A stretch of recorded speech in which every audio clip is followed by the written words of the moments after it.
Last we left our heroes. Time rapidly slipped away, leading to the fateful Battle of the Gate.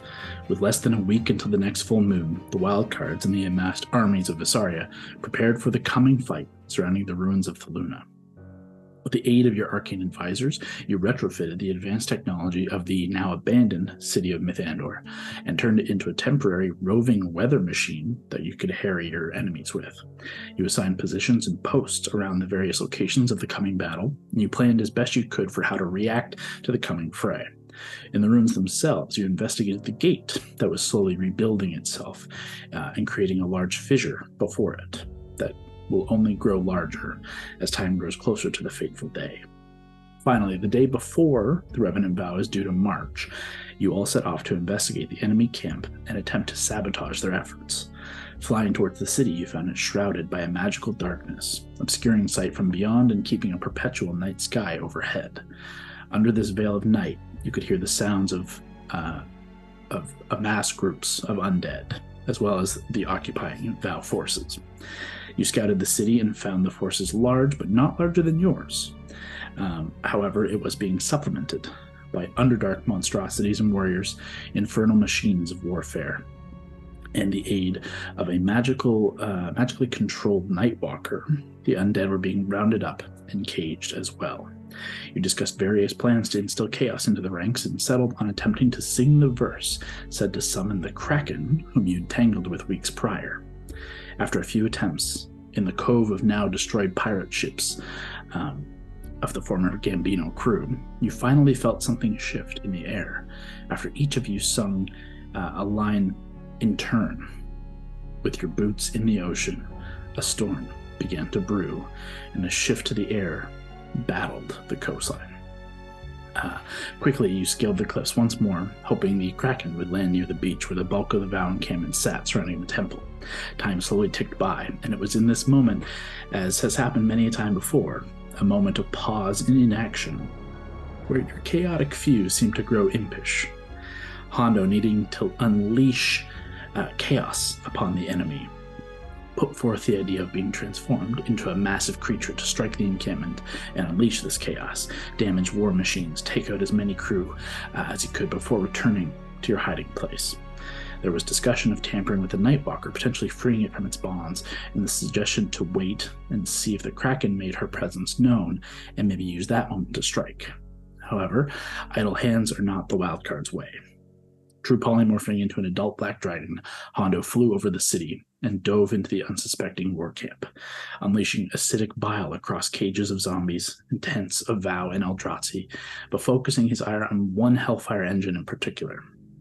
After several successful bombing runs of acid and chaos, gripping the hearts of the Vow soldiers in fear, and finally, it was at this moment a more threatening adversary arrived. Drifting through the reinforced exterior of the Temple of the Raven Queen, a shadowy specter-like figure flew, tattered robes and sickly green energy burning within a skeletal frame. Hando was met by a final corrupted form of Raymond Boralis with the black staff in hand.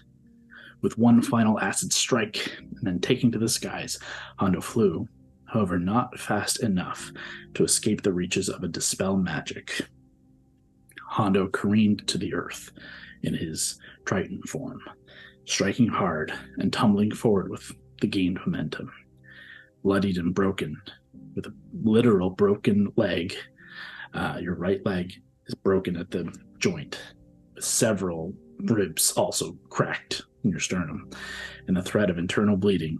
You currently, Hando the Blue, lie alone in the city of the dead. Your friends on the way, you hope, but they are far, far away, and far closer stand your mortal enemies. Hando the Blue, what do you do? Okay, first I'm going to use that cape teleport thing to get 500 feet or whatever it is away. Okay. And I want to go to an alleyway or something like hidden or something. Throw me a perception check. I'm going to call it a disadvantage, which seems fair. Okay. Wiping blood and dust from your eyes. 5. Okay. Okay. And You're proficient, though. 6. Yes, but I'm Okay. It's the same. proficient. So Yeah, you should perception still of have a 10 base plus minimum. 15, 25. Oh my god. It was more the threat of a 1 that could overwrite that. But a base level of like combat awareness and knowing how often Hando gets himself in shit in your life prior to the wildcards and now, you know to quickly like assess your scenario and get somewhere you can recuperate or hide. And even as you were falling, you were already scanning for where am I going to go? What am I going to do? Hitting within knowing full well the bounds of a 500-foot teleport. And as you fall, you had a perfect overview of the city. Throw me just an Arcana check Okay. with a relatively easy DC. 17. Roll. Great. And Attaboy. Arcana check is +5. Yeah. Great. Again, like your instinctive perceptions and already formulating the plan of like, okay, I can teleport and get out of dodge very, very fast. You gauge like the distance and the distance the spell can carry you, closing the cloak, the cape of the mountebank around you. You teleport into an alley in between a bunch of ruins.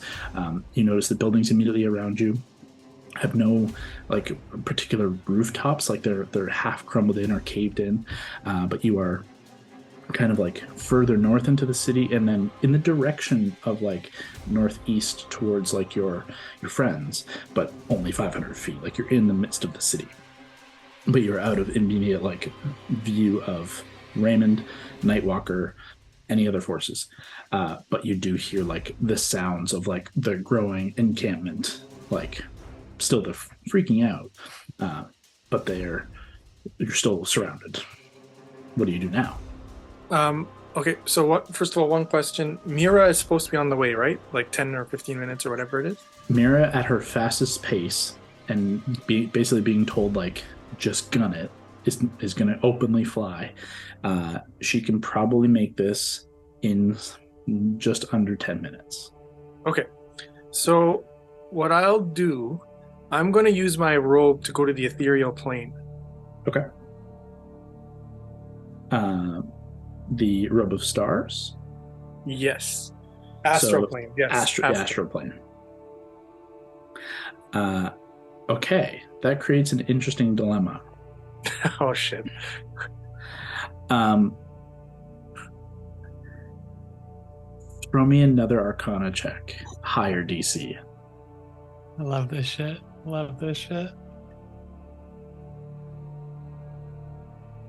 Okay. 12. What's your bonus to Arcana? It was +5, 17. Okay. Okay. You do it. You close this. It's kind of a cape, I guess. That you didn't close the cloak around you, but like you enact this cape that's been surrounding your form, and now you close the robe around you, and then like as you close the Robe of Stars, kind of under your jacket, almost as like the multiple layers of your accoutrement, you close it, and you just instantly close your eyes and open them again under a silvery sky. Silver trails of familiar. You've been to the Astral Sea. You've spent several days before getting into a very dark part of it. But yes, you find yourself in the Astral Sea, the Astral Plane, the Sea of Dreams, the Sea of Stars. And all around you, it's just vast emptiness. What do you do? I'm going to take a short rest. Okay, that's an hour-long rest. Oh, it's an hour long. Okay, that's... Rest an hour, baby. I mean, okay. you have spells, like you can heal yourself if that's what you're hoping to accomplish. Yeah, maybe I'll just do that. Yeah, not a short rest. Okay, so my Just spell... the panic is gone. Hondo just like reclines back. Like, Okay, I'm going to use... you have potions too. Yep. You got all sorts of shit. So first, I'll start with a 3rd level Cure Wounds. Nice. Okay, good call. So that's a 3d8 plus 3. So 1, 2, 3. That's the total. 22 plus 3, did you say? Plus 3. Okay. Great. So 25. Just doubled your health. Pretty sick. And I will do a second level Cure Wounds. Okay. Which is So just keeping track for everyone's, for actually just mostly for mine at this point. Action, so into the astral plane, and then 2 actions for timing purposes. 3 rounds have passed. For you guys, it ultimately isn't going to change much, but it matters for me for the moment. What do you think? We can resolve our part later. But what do you think we've seen or heard from our distance? Just reading something quick. You guys have yet to see anything shift, but you watched him fall out of the sky. Oh yeah, Scott, you're frozen. I am? Can you see me? We can see you, but you're just staring kind of like inquisitively. Do I like you? It's not bad. Let me do this. It's a good look. Oh no, my zoom, I can't even touch it. Oh, the whole thing's frozen. Uh-oh, gang. That's a good time. That's not a bad picture of you. Okay, well, that's good. I will restart this and be right back. Okay. That's okay. Well, for the rest of you, nothing immediately shifts or changes in terms of your perspective on the situation. At most, you're hearing the fervor of like the combat that was just happening continue as like activity is beginning to like unfold, but it's only been 18 seconds. You know, it's not like it's not several minutes have passed. Nothing quite to that effect yet. Pick up from there. So I have my spy glass. So he died? Yes. He's gone. Yeah, he's gone. Moving on. So for you guys back in home or in Vesaria, looking, 18 seconds has passed. Not much has changed from you. All you can just still hear the fervor of what the battle was happening has now kind of continued, even though you've seen Hando drop out of sight. That's all you get. Holy shit. While you guys continue this moment, I just want Kevin, just throw me a D100 percentile die, please. Ooh, that's always fun. That's always fun. The rest so of what would you, I roll? How do I do that? 2 D10s? 2 D10s is fine, and we'll just go in order. Nice. Okay, so first D10 is a 1. Okay. Oh, God. And the second D10 is a 1. So what is that, 11? Yep. Great. Cool. The 4 of you who remain in Vesaria, please continue what you would, if you would do anything in this moment. Great. Is he within earring range? Like, where he disappeared from, would he have been in earring range? 10 minutes away? I would say no. That's pretty pushing the boundary of your earring. I can't remember what we decided the range on that thing is. I said initially like a mile to a kilometer, but that was like crazy. So I think I buffed it to like 1,000 feet or like 1,500 feet, which is half as far basically. Yeah. So unfortunately, I would say he's well beyond the range of your earrings. Okay. And for the first 18 seconds or the first 6 seconds that he was there. But is there anything the 4 of you do besides sending Mira and Fern? I mean, Fern was still going back to camp, like, and he was a ways away. Fern was circling? Is that what he was doing? Because I thought we were just going to hide here and then watch it happen, so we can't even use Fern. Yeah. I mean, he could be hiding, like he could be trying to work his way back. What do you guys think? Mira's heading there. Should we just see if she can spot him? I'm in this stupid hut. Should I stay in the hut? Well, I leave this hut, it breaks. Stay there for now. I know I don't have a great eye on anything, but from what I can see, does it look like people are searching, or like does it look frantic? Like, even from your slightly elevated position, you can't see street level that far, so you really don't know. The most you could gather is it's getting brighter. Getting brighter in that like localized area. They're bringing up the light so that they can go find him. If they find him, they'll make a big deal out of it. You know, Raymond will want to just torture the hell out of him. I would. Okay. Can I see Raymond floating around? Or like, I guess I don't know that it's Raymond, but do I see a figure flying? Make a perception check. If you're using your spyglass, you have advantage. Oh, I Kyle, wonder if this would work. Not Can I just great. take a greater potion in the meantime? Yes, you can, because that could be a bonus action in conjunction with your other rounds. It's not great. It's Ooh, I have a good idea. 16. The 16. You don't see anything. You don't know to look for Raymond necessarily, but No. you like out of game, you know he's there. Mary doesn't see him, but you do see the Nightwalker who towers above everything. You see the light begin to brighten. Obviously, torch and firelight begins to kind of illuminate more of the city on that side, and the Nightwalker is making a more of a faster beeline towards the main camp, like where they were starting to come your way, fully turned around. Hey, I have an idea. I'm going to take out the Wayfinder sphere. Mhm. And Kyle, let me just look at this. Okay, upcasting it. If you place an item close, blah, blah, blah. If you activate the locate object ability with an appropriate item in the slot and expand its spell slot, the range increases by 1,000 feet for every spell slot above 2. So Yeah. if I was You to try and do we need an item from him though? I don't think so. To do the advanced version, you need some item. He gave you, what did he give you for Deep Winter's Day? Gave me He gave Alana, he had Alana. respect. He gave Alana these kind of sling bullets that would like be Yeah. thunderous screaming damage. That's right. Called screaming yes, bullets. I do. Alana, have can you give me those. one of those screaming bullets? Yeah, give me a second. Here you go. Sick. Now, can I cast this on Whisper? Because then I can keep upcasting it by 1,000 feet. Locating Or does an that- object. Yeah. Mhm. Okay, sick. I'm going to upcast this almost like as high as I can go. Okay. Can I try and gauge how many feet that is? Like, how many thousands of feet would it have to be towards that?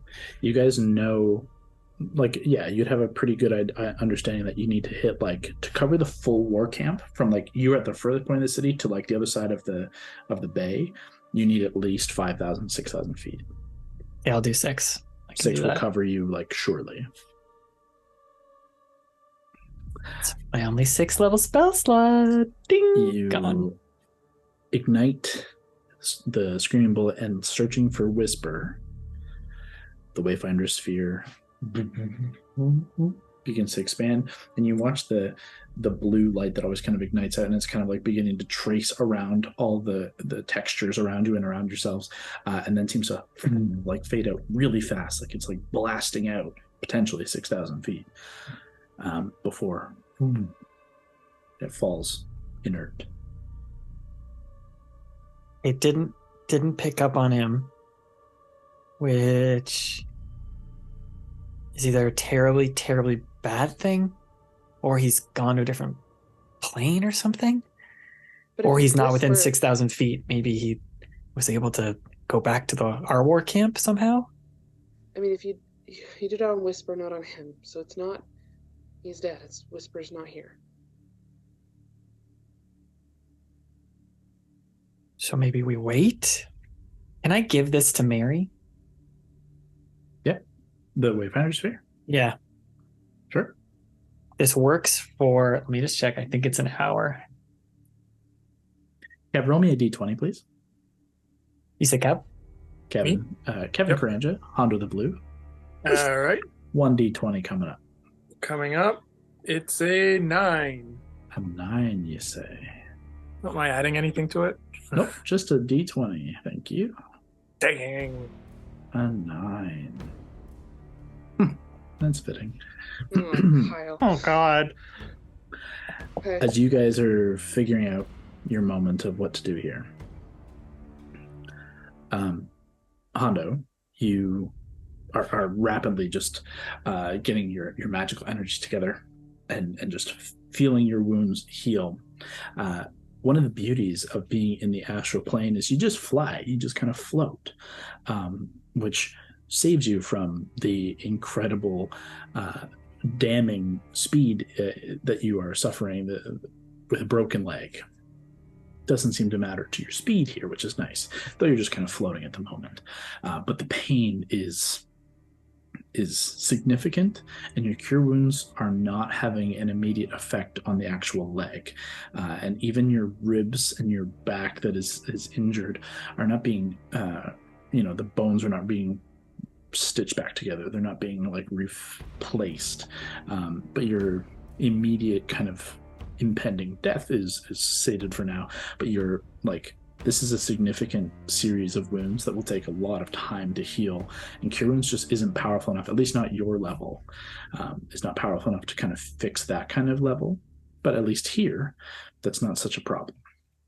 However, as these multiple moments pass, you do begin to see something in the distance.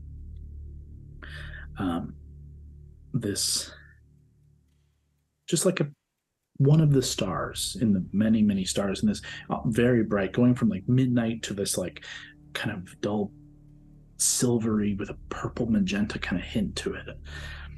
All these stars above and below. One of them suddenly begins to grow a little brighter. And to your very discerning eye, begins to burn this very fiery red. And it, as the first couple of, almost a minute passes, and it begins to grow. It seems to be moving. Do you do anything? Do I do anything? It's still a ways away. It's a ways away, but also there's nothing around me, right? Like it's all just open. Open space. Just in wisps of... Leah, what are you saying in this chat? This is crazy talk. We learned about this thing last time we were in the Astral Sea. I'm not going to do anything yet. Okay. But if it does get closer, then I will be ready to dip. Understood. Plane. Sounds good. Super Back scary. to the few of you here and now. Is there anything you guys are up to? So, Wayfinder Sphere lasts 10 minutes at 6,000 feet and can show an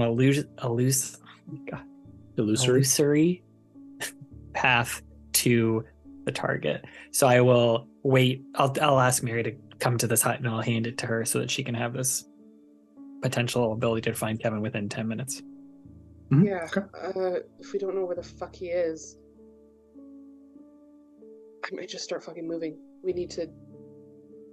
If he's not that much of an idiot, if he found a way to potentially get back somewhere else, I know he has that robe, because I know all the shit people have that they never fucking use.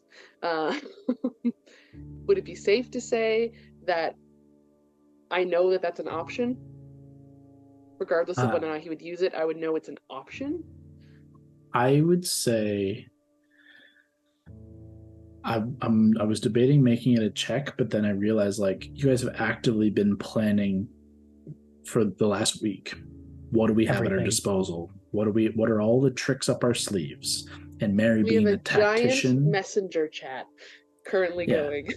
Being the strategist and being the tactician, you want to know what everyone's got up their sleeves. And it's not even like Hondo's hidden this. This isn't a thing that he openly owns and almost used like a week ago, 2 weeks ago, like in Sigil. Very true. With a plan to do this. So I would think it takes you the first couple of moments of realizing, okay, Whisper's not here. Where could he be? This means he's not in the city at the very least.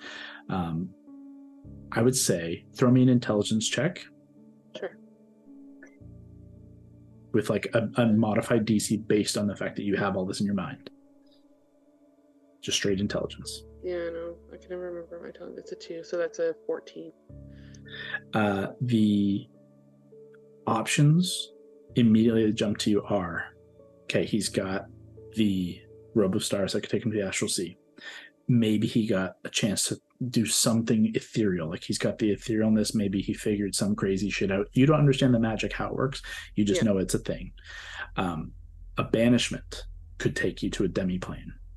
A demi-plane spell can take you to a demi-plane. You've experienced all of these other options, and a plane shift can be used aggressively against someone else to send them to another plane. Seen that weird ass genie bottle. I don't think Mary would make the connection to genie bottle to another plane, but maybe a teleport from a genie. Spooky shit.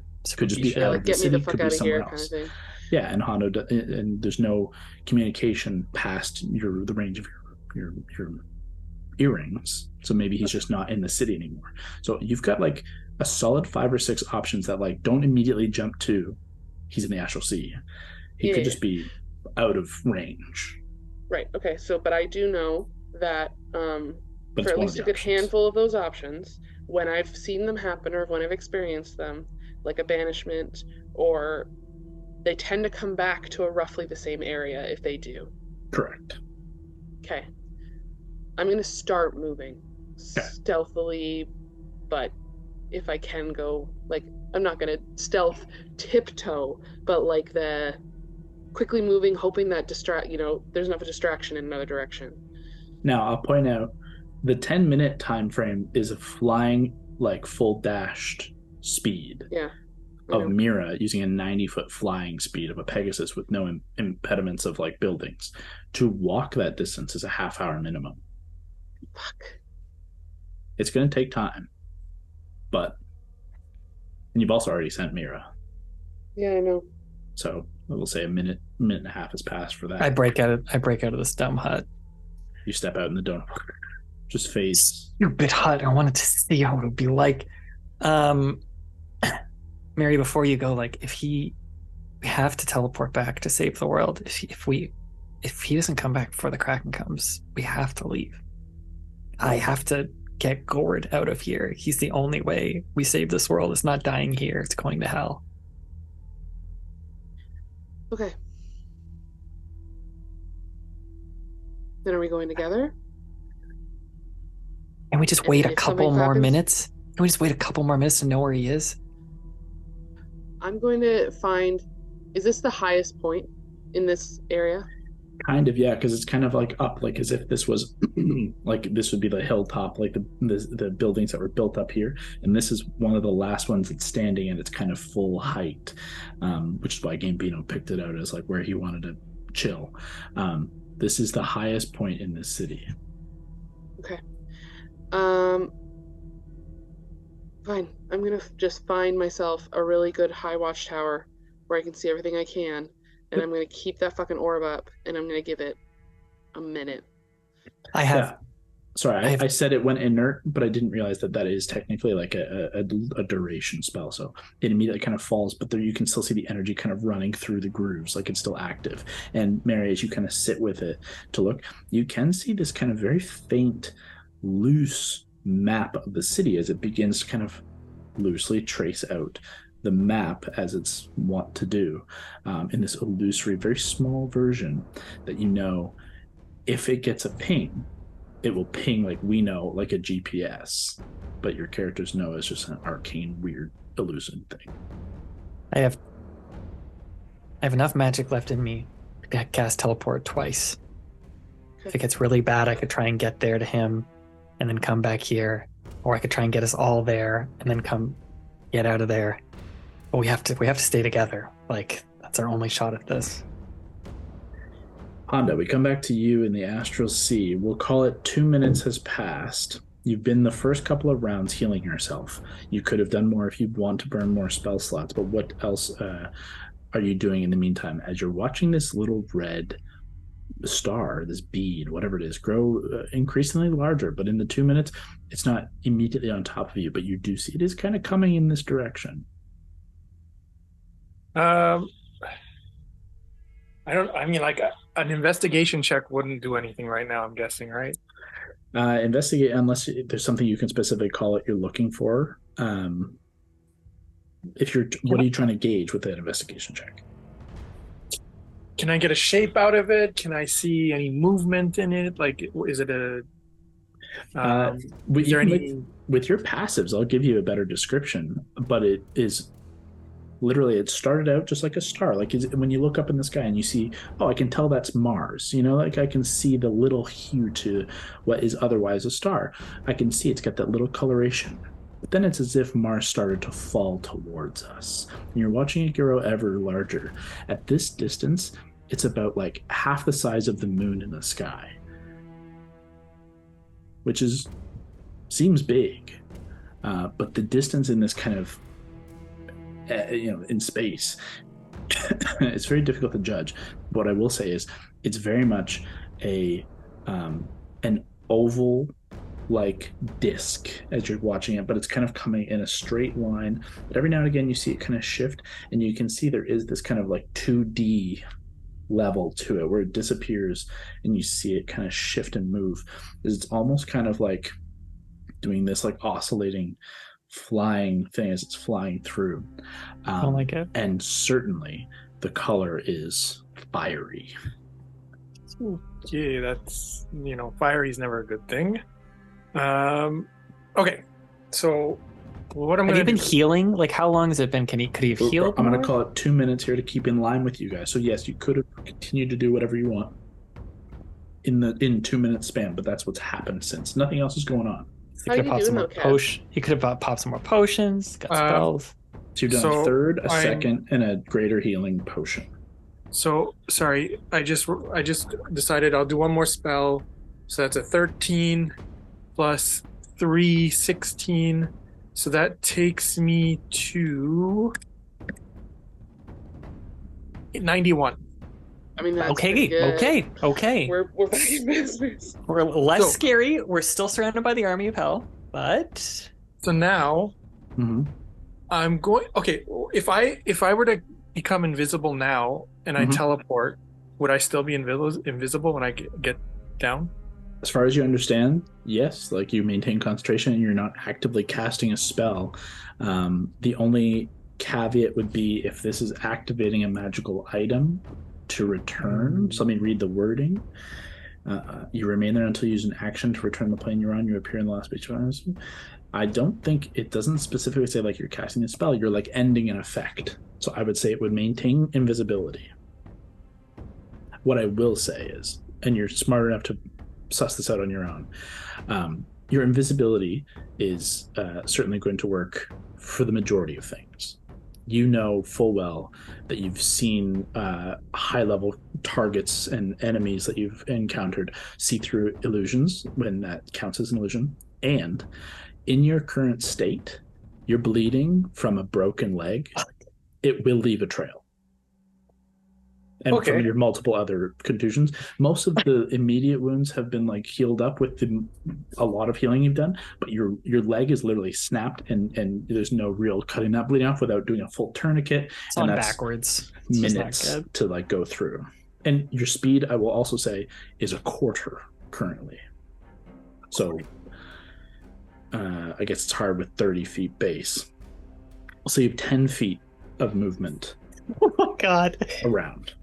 2 squares unless you take your full action to run, and then you move 4 squares. Oh, I'm just checking. If I disguise self doesn't change like who you are. It's just like clothing and like it's a disguise, right? It does actually change your physical characteristics and not your clothing. Oh, so your clothes would be what you're wearing, but your face would be something else. So I'm going to disguise myself. Okay. As people could still see, just like Kyle said before, though. People could still see through that, just like before. Only special people, though. Yeah. Like you're gonna, the low level ranks are not going to see through either of these illusions, but you know for sure Raymond will. You're not sure about Egoth, but he's in that same echelon. That spooky tall zombie might. You don't know about the Nightwalker, but it's just better to be safe and assume that they can until you've proven otherwise. Well, then what I'm going to do is I'm going to disguise myself as a demon that's a quarter of the height of a regular demon. You can't change your height. Damn. Okay, I'm going to disguise myself as the same height, size as you. Okay. I can't shrink no matter. But what if I said I want to disguise myself as a rat? You would look like a rat man. You'd have to be a Also has to druid. be, it has to be a humanoid. Just wear rats, I'd allow it. All right, to forget it. Invisibility, we'll go with that. You tap yourself and turn invisible. Maintaining concentration on that. Is base invisibility 1 minute, 10 minutes, or an hour? You want me to check? It's an hour. Just the duration, yeah. I just can't remember. Invisibility. Ugh, stupid. You're probably right. It probably is an hour. Creature can spell up to 1 hour, yes. Great. Sick. So we'll say 2.5 minutes of time has passed since the initial drop. You cast invisibility on yourself. Do you stay? Do you immediately? I'm going to teleport back down to... return. Yeah. Go ahead and make a Constitution saving throw for me. Okay. Just puke your fucking guts out. 17, roll. Oh, that was a 1. I thought it was a 1. Saw the 1 first. Oh, And my con save is +3. nice. No, +4. You return 21.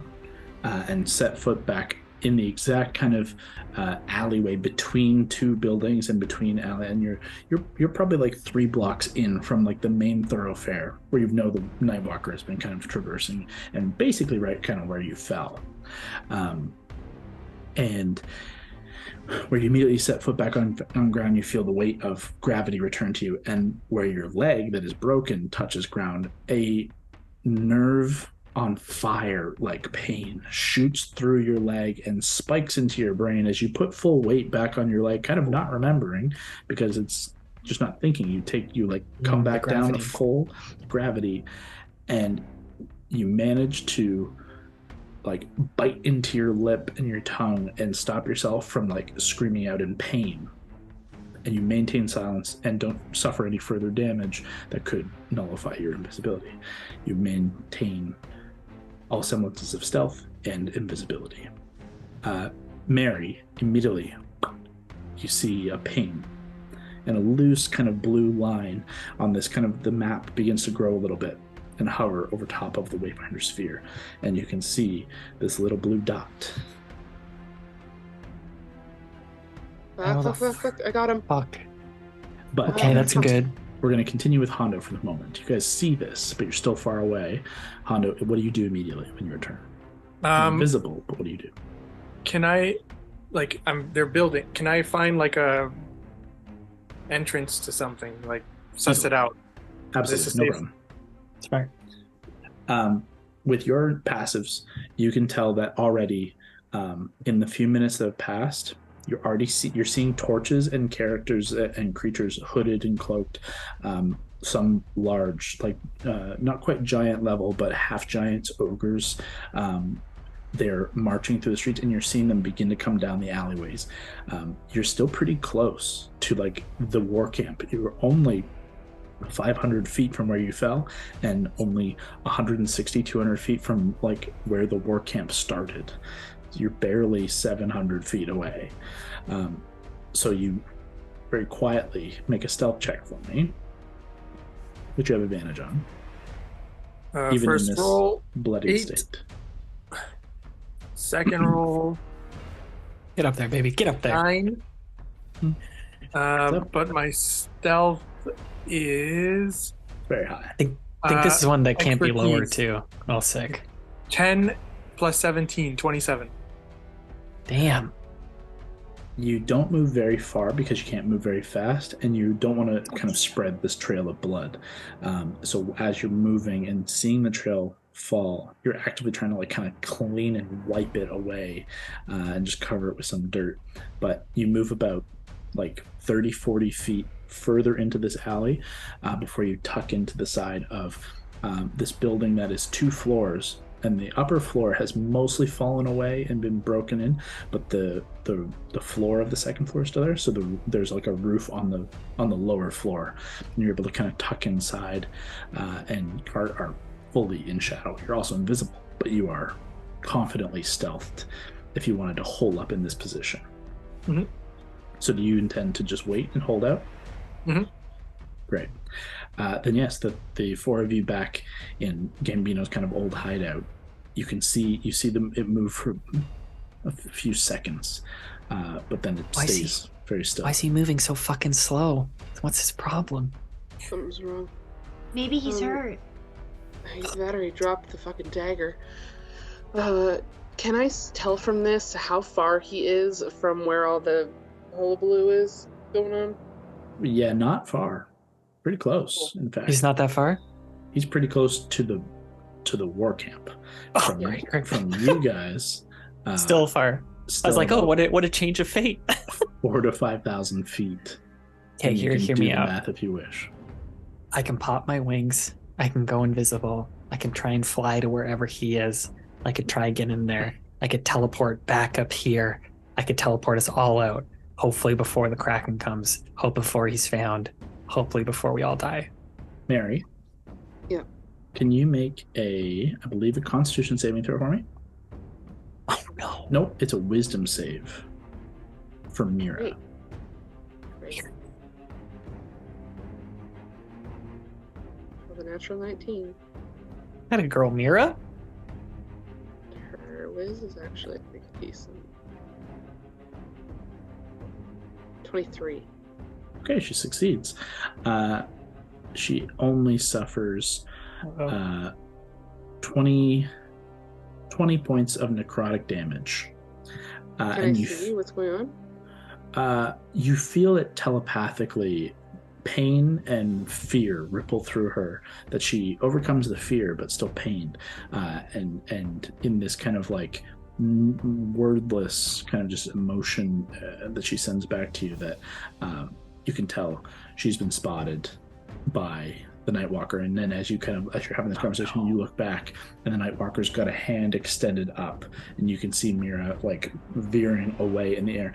And it's all of you can see Mira. Mira's a golden white, like brilliant light in an otherwise midnight sky, as you just told her to beeline. And she has now caught the focus of the Nightwalker. She's turning away, but is turning away from her Hando as well. She's like, just still in evasive moves. I could use that as a distraction. Sure. Are you gonna fucking get her?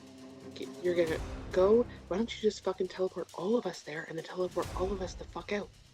I have no idea where that is. It's But, on like- a fucking sphere. It's right here. What I will say is, given you have a map, it's a check with a low DC and advantage. Okay. Like, Okay, you still have to make a check. There's still a chance for failure. But the map that you have kind of gives you a very like solid, like that point right there. And it's within the bounds of teleport that you can almost see where you're going. Like, it's not like you're saying, I want to teleport to this city I've never been to, I've never seen. You can teleport to a point in specific, but you have a map to point you. So I would say the DC is not like a super hard high DC. Okay, let's do it. Let's fucking do it. Okay, We gotta be quick first. here. First, First what? Mira, could I direct her somewhere to make a beeline for a point that's not super close to where Hondo is, but in like the same general area, so it looks like I'm sending her to him, but he's not there. Distraction. Sorry, you want to send her towards him, but not where he is. Basically, like, I'm trying to like lead them away, but without being super obvious. Of like, and now we're veering this way. Like, she was making a beeline for a certain. Well, she still point. doesn't know where he is. Great. You can tell her. That's to right. try That's and- right. He used Dimension Door. Not that I know that. Yeah. She I'm was just just gonna going tell her- that way. Yeah.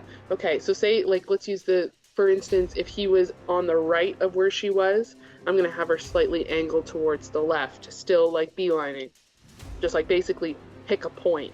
Sure. Yeah, you give her those. That's enough to give that kind of direction for sure. Let's see. So, you're going to teleport everyone now? Are you guys ready? We're gonna teleport once. Hopefully we don't die. And we're gonna teleport again with Hondo back to the camp. I'm so sorry we're not gonna see if the Kraken shows up. I know you guys. I mean, we don't have to. We could just let him die and we could see if the Kraken shows up. You guys just let me know. All right, let's go get him. Okay, so I'm going to move you. You're going to still have to roll for the teleport. So you have to roll a Okay. D100. But I'm going Okay. to move your threshold up from like casually or viewed once to very familiar. So your threshold is 25 and above, you nail it.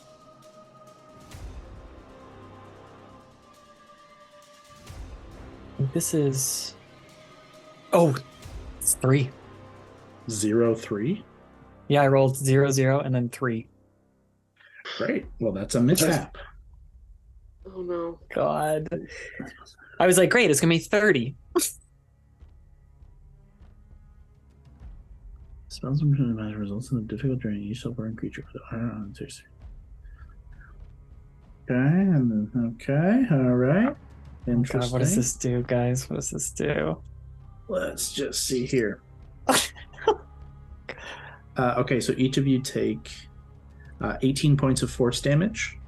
Hey, Let's see where you wind up. And then I roll this. Okay. We're learning together, gang. And I roll that.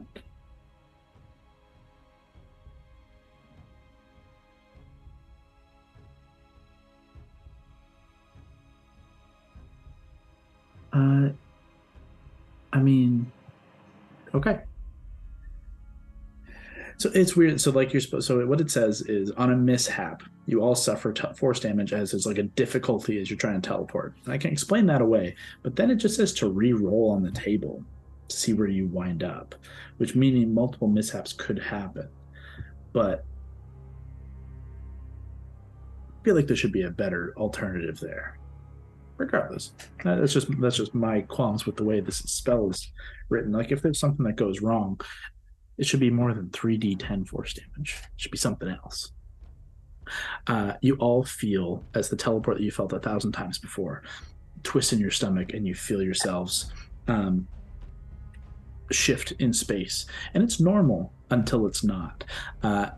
And the difficulty was you have this map that you're going to, and it's a point that you can see, okay, go. But to your fear was, I don't know exactly where I'm going. And each of you find yourselves trying to like phase into a part of a building. Like each of you are splinching yourselves in between parts of a building. And I'm gonna go rogue here and do my own version of a mishap. let's do it. You've taken the force damage from the actual teleport, but I would like all 4 of you to make, I'm just gonna call it strength saving throws. You got it, dude. Nat 20. I had a +1, so this was a very, very clutch roll for me. 18 for me. Okay. It's low 28. for Cool. Alana, actually. I know. Yeah, I know.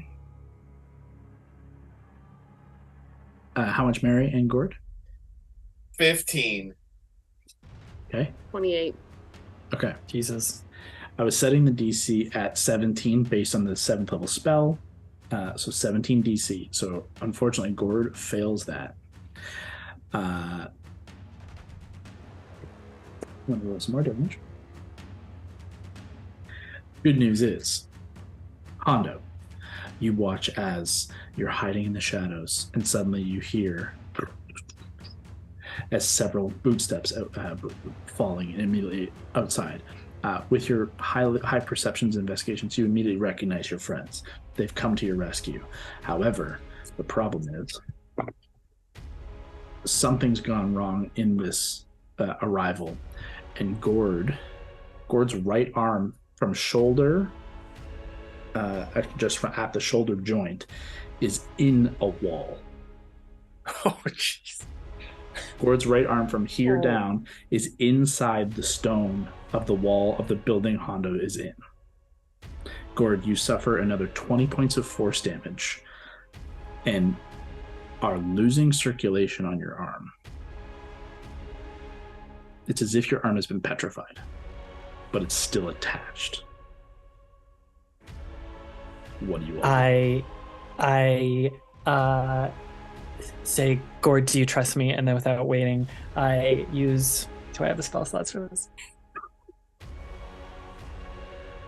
I cast Polymorph on him and turn him into like a little weasel. Wouldn't the weasel Okay. arm still be stuck? You do, and there's Weasels a have weasel arms? hanging from the weasel. Oh, is it's now not like hanging. it's smaller now because it was like a big like hole in it from his big arm. The choice is if he polymorphs and like part of his arm can't shift because it's now turning to stone, he'll polymorph into a 3-legged weasel. And when he unpolymorphs, there may not be an arm attached. He double wields staffs. That's like his whole thing. Oh no. Can you teleport out of that? I'm worried it would Does just he rip have- his arm off. Have I seen this? Can I say anything? You can see, they can't see you, you're invisible. So that's why I just What- didn't even alert them to you yet. With my strength, do I even have time? Like, would I be able to break or chisel around his arm in the wall? Or is it just like it's materialized? Like, is that the play? Is that the play? What I'll say is, given everyone's kind of understanding, Elena stone cutting, the ideas of petrification being like a thing that like dwarves are well aware of, because that's like it's simultaneously like a weird like fate that dwarves are like oddly like it would be like an honor to become stone, but what a weird way to go.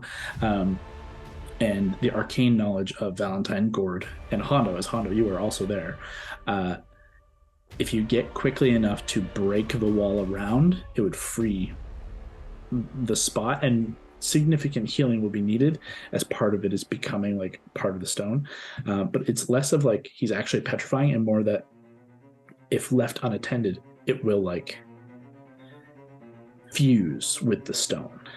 Okay, we got to do this quick. I'm going to say, I'll inspire Brawley. I'll be like, Thank you. Brawley, Mary, get him the fuck out of this wall. And I'm going to cast silence all around us. And I'll be like, Hondo, if you're here, please pop. And I'm going to cast silence. Under the veil of silence, I'd like everyone just to roll stealth at advantage because you're still out in an alley. Sweet. You guys are on the outside. Hondo, you are 16 roll. you're good. 21. Okay. Ooh, 29. Damn. nice. 25 for me. Oof. Had a girl, Brawley. 26. Okay. With silence, you guys work fast. Alana doing the bulk of the work. As Mary, you don't necessarily have any bludgeoning weapons, and your weapons are not going to be particularly useful here unless you have something small and it'd be more like chisel-like. Like you're just trying to get the finesse level while Brawley does the heavy smashing and lifting to break through the wall. Gord, I'm going to give you an additional... I'll just like instead of doing the breaking, every time she like busts something, I'll like move if your piece jumps off, chuck it out of the way so that she can get into the next piece. Gord, you take an additional 23 points of force damage. Oh my God. Hondo, you make yourself known to the rest of your friends here? Yep. You're in silence, so it's difficult, but like you're there. I will just mouth, you look like shit. And let's see. A shadow passes overhead. And you guys continue chipping away, and you're 90% of the way there. You're almost got Gord out. Hondo has returned. Everyone's there. You can see the Nightwalker is 1 block away and just passes over as this kind of like night light is filtering down, and now the streets are lighting with torchlight as people are walking. And the Nightwalker kind of shifts to look in your direction, and as you're just last hammer, Gord's arm is freed. It's significantly bruised and in pain, but it is solid and it is attached to you. Hondo is back with your group, 1 broken leg, limping. Did you keep your Can I invisibility up cast or not? heal on You got- myself? Yes, you can. You heal 70 hit points, I think. Oh my Yep. God. Jesus Christ. The Nightwalker, though, you're watching now begin to kind of raise its hand and glow at the Drop. tip. Drop silence. Cast teleport on us all. Okay, where do you focus your teleport? Back to our camp, back home. Like we're not home, like our war camp where this is supposed to be. Okay. with a more familiarity to there and less chance to fuse with something. The wildcards exit Casterian whole. Onto the second teleport, you land on your leg again. It hurts like a sumbitch. Gord, you can feel like from your shoulder to your elbow is like the tingles of like your like arm waking up, but it just won't fucking stop. It's just constant tingling, but you're getting like feeling back in your hand, and with the heal spell, it's beginning to fade, but that like tingling sensation takes like 10 minutes to go away, and it's really fucking annoying. But you have an arm still, so that's nice. And Let's right before carry. we leave, I just send a message, like mental message to Mira, that's just like leave. Yeah, no problem. Let's Say- carry. Yeah, go. Can I get some help here? What happened? I'll go and put, go under his arm so he can move. Let's start limping towards Lillian Delarian, her like healer camp. Yeah, you also come back and it's like brilliantly sunny because it's like 2 in the afternoon. Oh God, I thought it was like 11 p.m. Jesus Christ. Do you know how mad I am at you, Hondo? We didn't get to see if the Kraken showed back up. But I mean, we just, I was able to get a few thousand troops. I was able to get a war machine. It's pretty good, I think. Though I did see a ghostly figure. Might have been Roymond. I don't know. Not good. This guy, you don't want to mess with this guy. No I shit. thought we were gonna have to leave Remember you. when you started flying away, and the first fucking thing I said is, "If you see Raymond, get the fuck out of there." Well, he did. I did, Because but he might dispel you. the spell. Just while we're it limping this ended. whole time. Even diamonds start out as turds, right? So That's not true. That's not it's how 100% diamonds form. true. Do you mean coal, not turds? Oh, third coal. They're all the same. Oh God. Do you poop coal? Is No, that of Triton course not. physiology I'm not aware of? So you guys are bickering and arguing. You manage to get Hondo to one of the medical tents. Just walking past very concerned people who are supposed to be leading tomorrow, like sharpening their swords. There is like an odd like clearing of the ways, and everyone is very confused. But you guys get to the medical tents, and a series of clerics and Liliana quickly makes her way over after a few minutes of you getting attended to. Gord will be totally fine. You've already healed most of your wounds, Gord, but you can fully heal yourself up to your full at this point.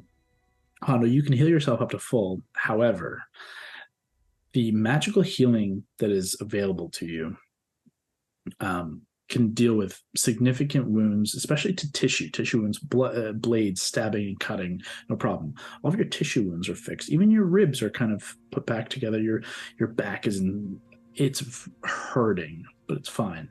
But resetting a broken leg with magic is a very tricky thing, especially in this position in a war camp. It's magical, but it's not the best facility for this. It doesn't sound pleasant. Ultimately, you have to spend the rest of the day here and have to stay overnight in this medical tent, as they are basically doing round the clock like healing and resetting the bone, because each time they reset the bone and heal, it's not fusing correctly, it's not sitting in the proper position, so they have to keep like putting pressure on and healing, and it hurts like a sumbitch. Ultimately what it means is you spend the rest of this afternoon here, and this evening you'll sleep here. By the morning you'll be able to move around and walk, but until at least your next long rest after tonight, and possibly further, you're at -5 speed. So your max speed is 25, not 30. Okay, You can still a pretty dash. good case scenario. It's a pretty good case. You can still dash, you can still bonus action dash, you can still all that, but only at 25 speed. Is this a long rest that I'm getting right now, though? Like being in the tent and Just like post that. You will get that, okay. but there's still the rest of this day if there's anything you guys wanted to do. So I don't want to fully cut you out and say like, no, you're gone. You just have to be in this room to gain that healing. So like conversations you guys can all have here. If there's anything that needs to get done, you could walk away and come back, but ultimately you have to spend the majority of the next today and tonight and the morning in the medical tent to get up to the point where you can have 25 speed. Otherwise you're at half speed or less. I imagine you being a very grumpy patient, like super unappreciative to the nursing staff. Either that or hitting on them.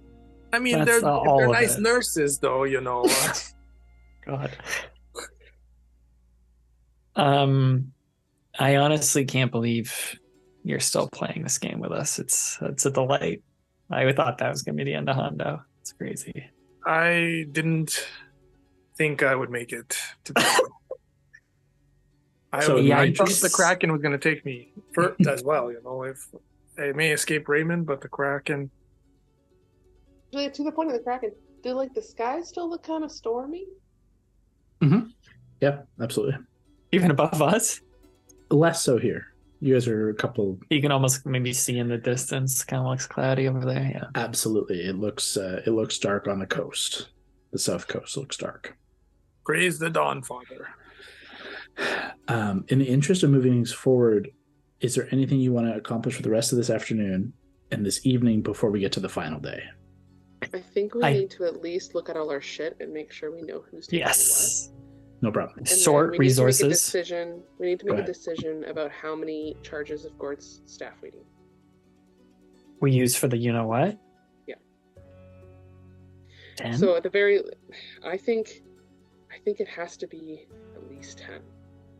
Because, if not more. How many charges are there total? I know I've asked this every fucking game. 15. 15. I'd say at least 10. Maybe even 12. Aim for 12 and we could take 10 if we really needed it, but What makes you say that? What do you think are the advantages? And I just do not know at all. Mostly because we know we need 8 hours of sleep. It's going to take a little bit to get to fucking sleep. But also we don't know how long we need to travel through where we're going. We have no idea. So the more time is going to be the better. If we're gotcha. Oh, technically you can make it in 2 hours, but you have to fucking hoof it the whole way. But we don't want anyone to know we're coming.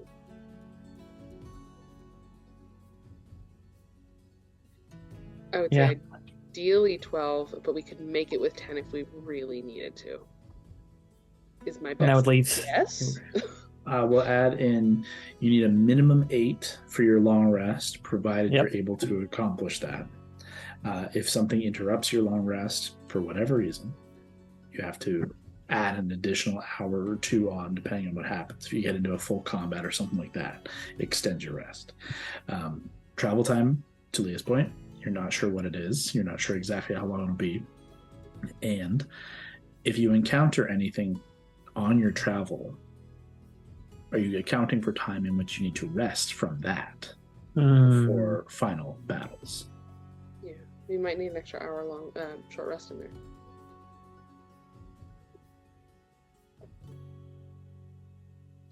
Now, I mean, I know the staff can do all sorts of badass shit. And it would suck to nerf it. But I think we're getting enough benefit out of it for the next If we did 12, Gord could still cast haste or slow or blur. They're all fucking haste. Think about how useful haste could be in a situation where we need to get the fuck over there right now. On Hando or I, we can move if we need to, if there's haste. So maybe we do 12?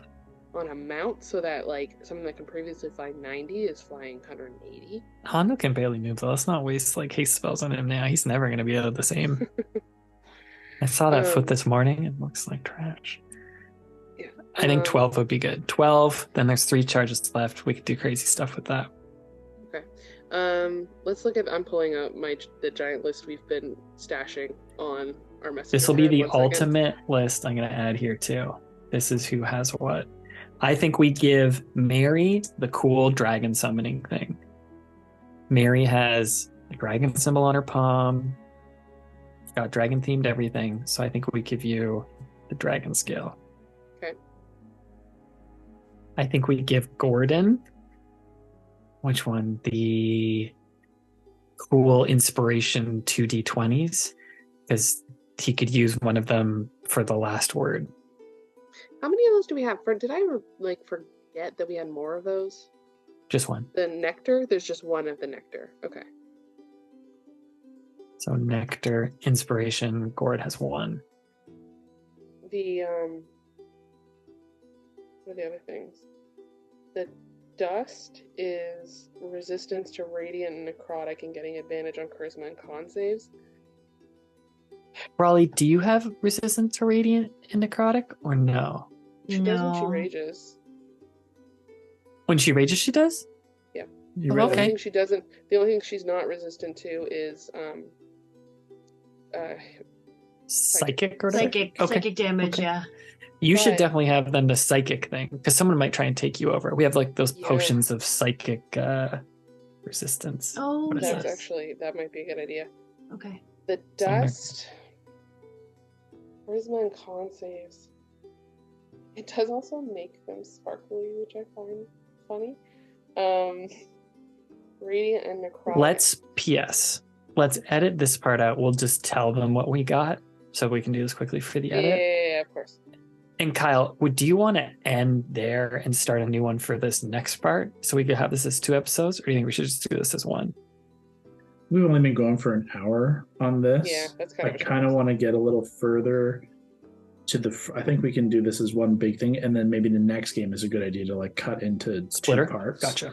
At the very least, we want to get through. Like we can cut out all this like talking about Yep. like items until we get to like a final decision, And then we'll just tally it. Yeah. and then it's just going to be like the next day, unless there's anything you guys want to do, which is kind of part of this conversation. I've got a couple of like bits of narration, and then we're just gonna fucking fly to the point of no return. Yeah, Oh. okay. The Brock, you can mark long rest at this point. Yeah. the stone I think needs to go to Not Val. He's the only one who can cast that. So What is the stone? that's the one where you get basically a free raise dead. Oh yeah. So not me. So someone could Yeah. use it. But it should probably be someone who can cast, right, Kyle? Or does it matter? I don't think it actually requires a caster. The whole point is it's treated like a philosopher's stone or a transmuter's stone, and it's just like a break in case of emergency type situation. But it still takes Maybe. an hour It's as an action. as an action. So maybe Yeah. Brawley uses that. I was gonna say maybe Alana should have it. So you still come back with the penalties of a But you're raised back. dead, but it comes back in an hour or in an action instead of an hour. That's kind of Sick. that's why this is so special. Which one is that one called? It's the The Ambrosia Ambrosia Stone. Ambrosia. So Allie, you can add that to your inventory. Okay, thank you. And also just for talking about the draughts of mind shielding, those only last for 1d4 hours. So Okay. it grants you resistance to psychic damage for 1d4 hours, as well as you're immune to magic that allows other creatures to read your thoughts, determine whether you're lying, know your alignment or your creature type, and nobody can telepathically communicate with you unless you allow it. So it wouldn't stop the telepathic wouldn't stop connection that. you're all going to have because you'll allow that, but no one else can poke into your mind if you don't want them to. How many of those? Did you do say have? psychic resistant off the top for that? You are resistant to psychic damage for 1d4 hour. Actually, all these Sick. effects last for 1d4 hours. The whole thing lasts for that. So How many of Well, those do we have? Just one? 2. give 2. My gut says Alana. Elena for sure. Like for both or 2 or 1? Or at least one. For sure, Brawley, you're getting 1. Sorry, And then maybe even Hando, because what if that Mind Flayer shows up and Hando tries to get the second base of it? It'd be good if he had What am I getting? something that could make you immune to psychic damage You're out of Resistant. mind. or resistant. Or gourd, maybe? Gourd could just be a cocktail of these things by the end, so that we can hopefully have him live to kill the devil. It's actually a That's the one good thing thing. to point out. I want to add. There is actual rules for mixing too many things in No. your system. It's not good. So keeping in mind, like, you know, you can't just keep popping shit back and knocking, you know, having stacked on bonuses. There is a detriment to having too many things in your system. But you're also 18th level characters. You'll probably be fine. But Right? now's not the time for probably. Yeah. So there's the nectar and the plum. The plum is just going to be if it happens to somebody, we'll figure out. Someone else is going to have to give it to him. The plum cures any conditions, diseases, Gotcha. or poisons affecting you. And for the next 24 hours after you consume it, you regain the maximum number of hit points from any magical source. So So anytime that- you're healed, you heal max. Even if it's in a group setting, you heal the max possible from magical Pretty sick. sources only. Potions are full, spells would be full. It would not count for hit dice or anything like that. It's from specifically magical sources. But that is one of the things that, like, you're sporting us going through a certain point in how all that shit gets wiped. Everything will get wiped, traveling includes- from it 8 to includes- 9. That includes that 24 hours thing. Everything will get wiped unless I specifically say this is safe from that. Okay. Okay, I mean, that might be something that we'll have to figure out. That'll have to be a Yeah. call. What about all of these superior? Did you pop a superior potion on or just a Yeah, greater? he had a greater. Greater. So make Okay, sure you mark everyone that off has on a your list. superior because we had 6 from Uth. So just everyone mark down superior potion. Superior potion.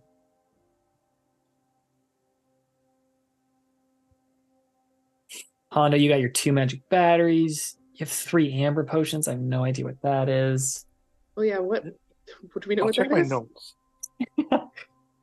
We have a bunch of spells. Mary, you have a bead of force. You didn't use that yet? What? No, I used a bead of force. I still have a dispelling stone, but I Ooh, used a cool. bead of force and sigil to save Hondo. I'm pretty sure. You can have Actually, my bead of might have force. been it might have been Boone. You take my bead of force. So now you got one. Okay. We have 3 watchful rests. We could just keep that in the bag of holding.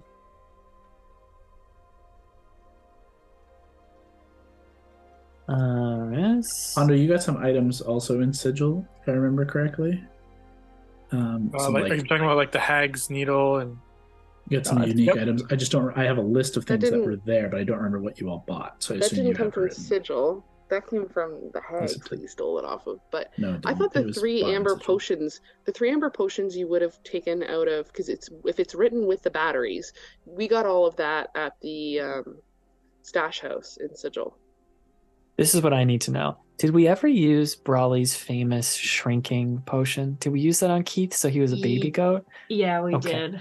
Okay. Do you we still have need to your know that. your potion of strength, of hill giant strength, or whatever it is? No, I used that already too. Okay. I don't remember that one. Yeah. The Hags amber were ever. potions Like, we are- got it pre-stream. Yeah. I'm I gonna used put a them. dimension door in the 4th level gem Mhm. and a cure wounds in the 2nd level gem as our classics. Am I still holding on to the 2nd level gem? I like that. So Mary, maybe you hold the dimension door. I have a Dawnfather Holy Symbol. Hmm. You definitely stole that in like our 5th game. It's a very old item. The amber rests are the watchful rest are the amber potions. Sorry, Gotcha. Okay. So those are the same thing. potions. So the potions of amber potions watchful are rest- potions of watchful rest, which means That we need probably during our sleep Yeah. time jump. So we could in. keep that in the bag until we need to figure it out. Kev has that catnap, which I Kev has think catnap, which is cool. I think that's going to be something that, like, obviously, I mean, Kev, it might fucking happen to you because you take a fuck ton of damage. But if anyone gets really fucking hurt during the, like, battle, that happens in the morning, or I guess it's not in the morning, it's like at midnight. But At midnight. the big war with everybody, if one of us goes down really fucking hard and everyone else is okay, that would probably be a good thing to use because someone can go take a short rest without having to be gone from the entire fight for a whole hour. Gord also gets all his spells back, like his warlock spells when he takes a I short know. rest. We get 3/5 back. And I Gord is have- also a glass cannon, so it might end up being him that also ends up getting really hurt. Is this? I don't know if this is of any value, but 2 butterfly-like wings, and a pouch of dust or sand, and a rabbit foot. The rabbit's foot is just a rabbit's foot. But Those wings, I think, are pixie wings.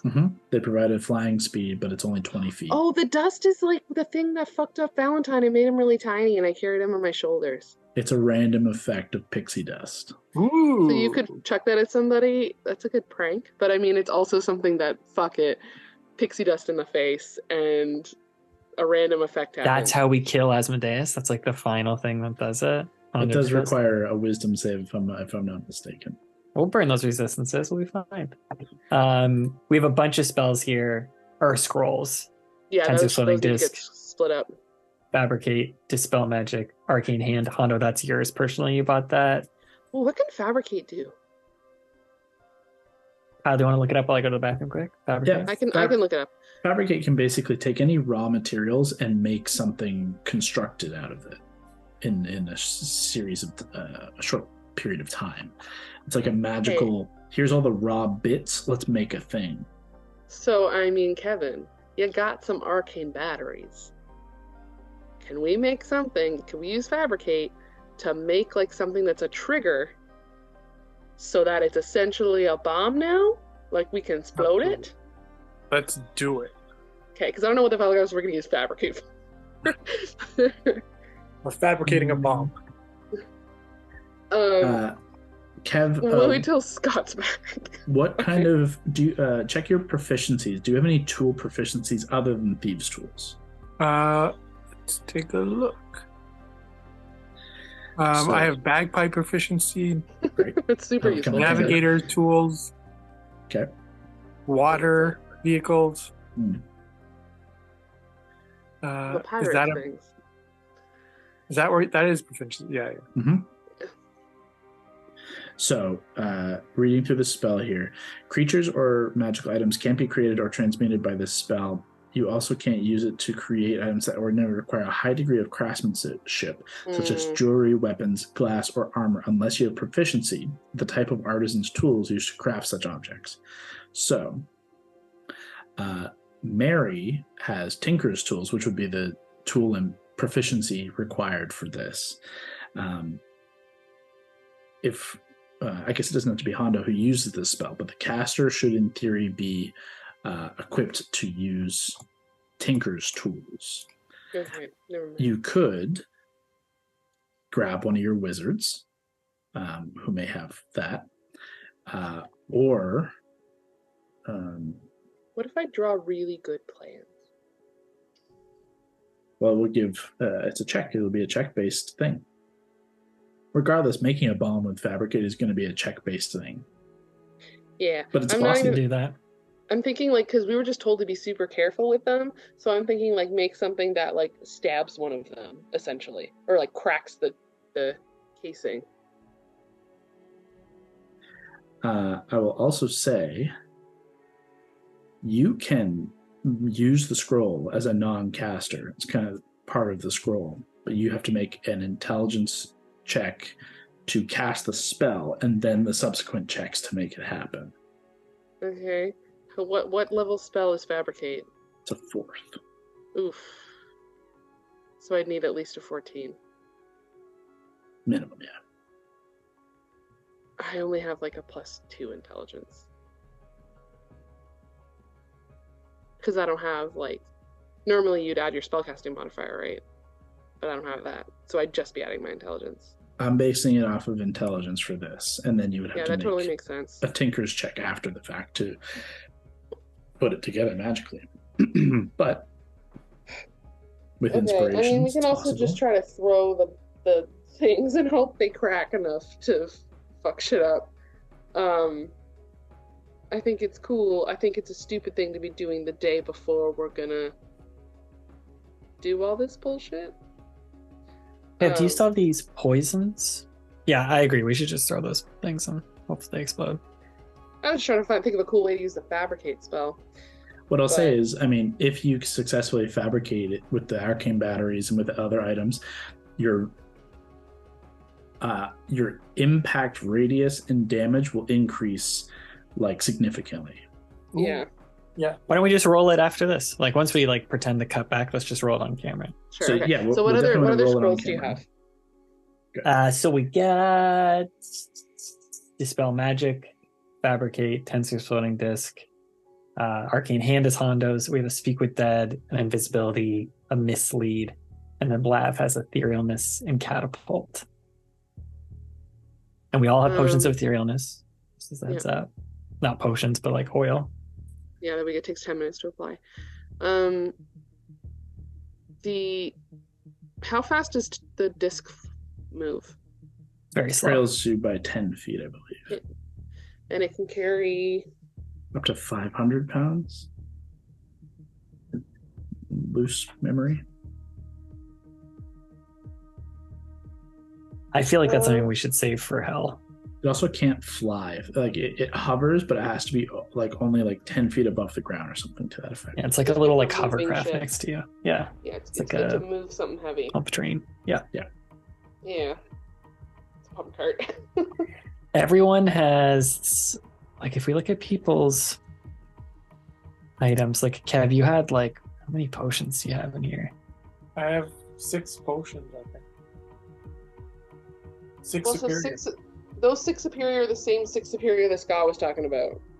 To be divided. So all of us get one, the 5 of us. But I And hold, then, pardon me?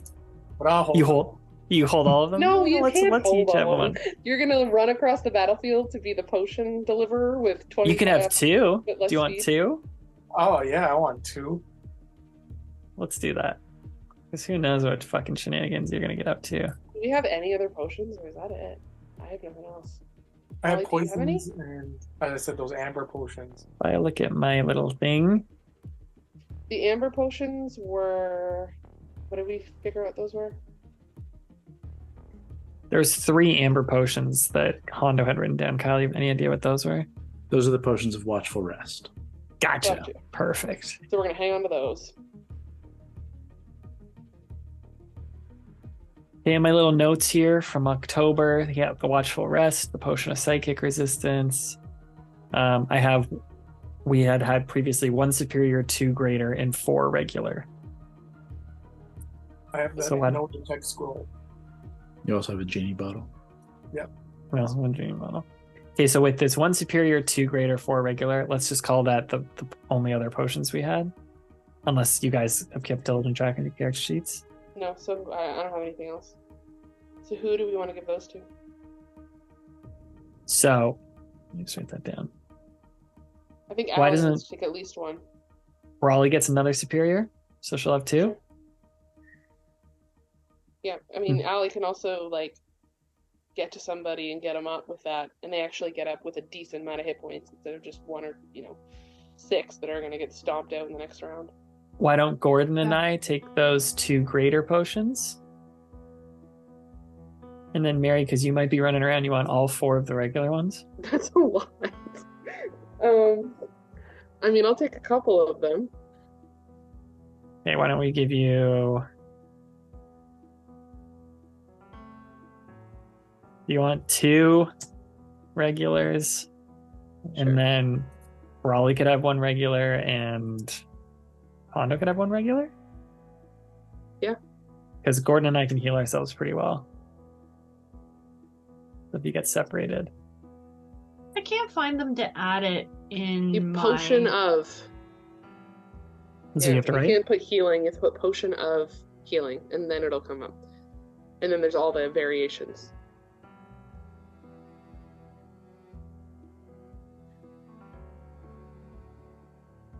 Oh no, it still doesn't. It's just a potion of healing. Yeah, if you- After this, I could send all this to Kyle after.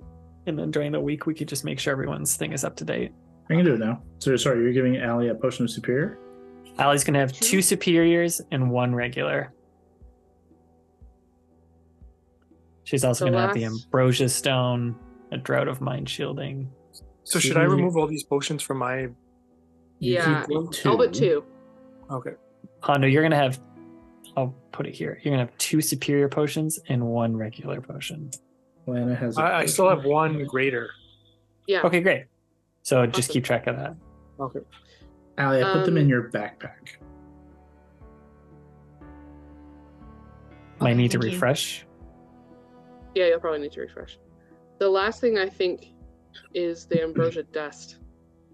What does that So, one do? The dust it gives you gives the resistance creatures to necrotic resistant and to- radiant. Resistance to necrotic and radiant, and gives advantage on charisma and con saves. So con saves are concentration. Scott, you already have advantage on those, right? Because initially that was my thought. Yes. But you already have advantage on Based on concentration concentration. checks. Yes, not con saves. Gord's you- Gord's spell slaves are charisma, aren't they? Like he does charisma checks.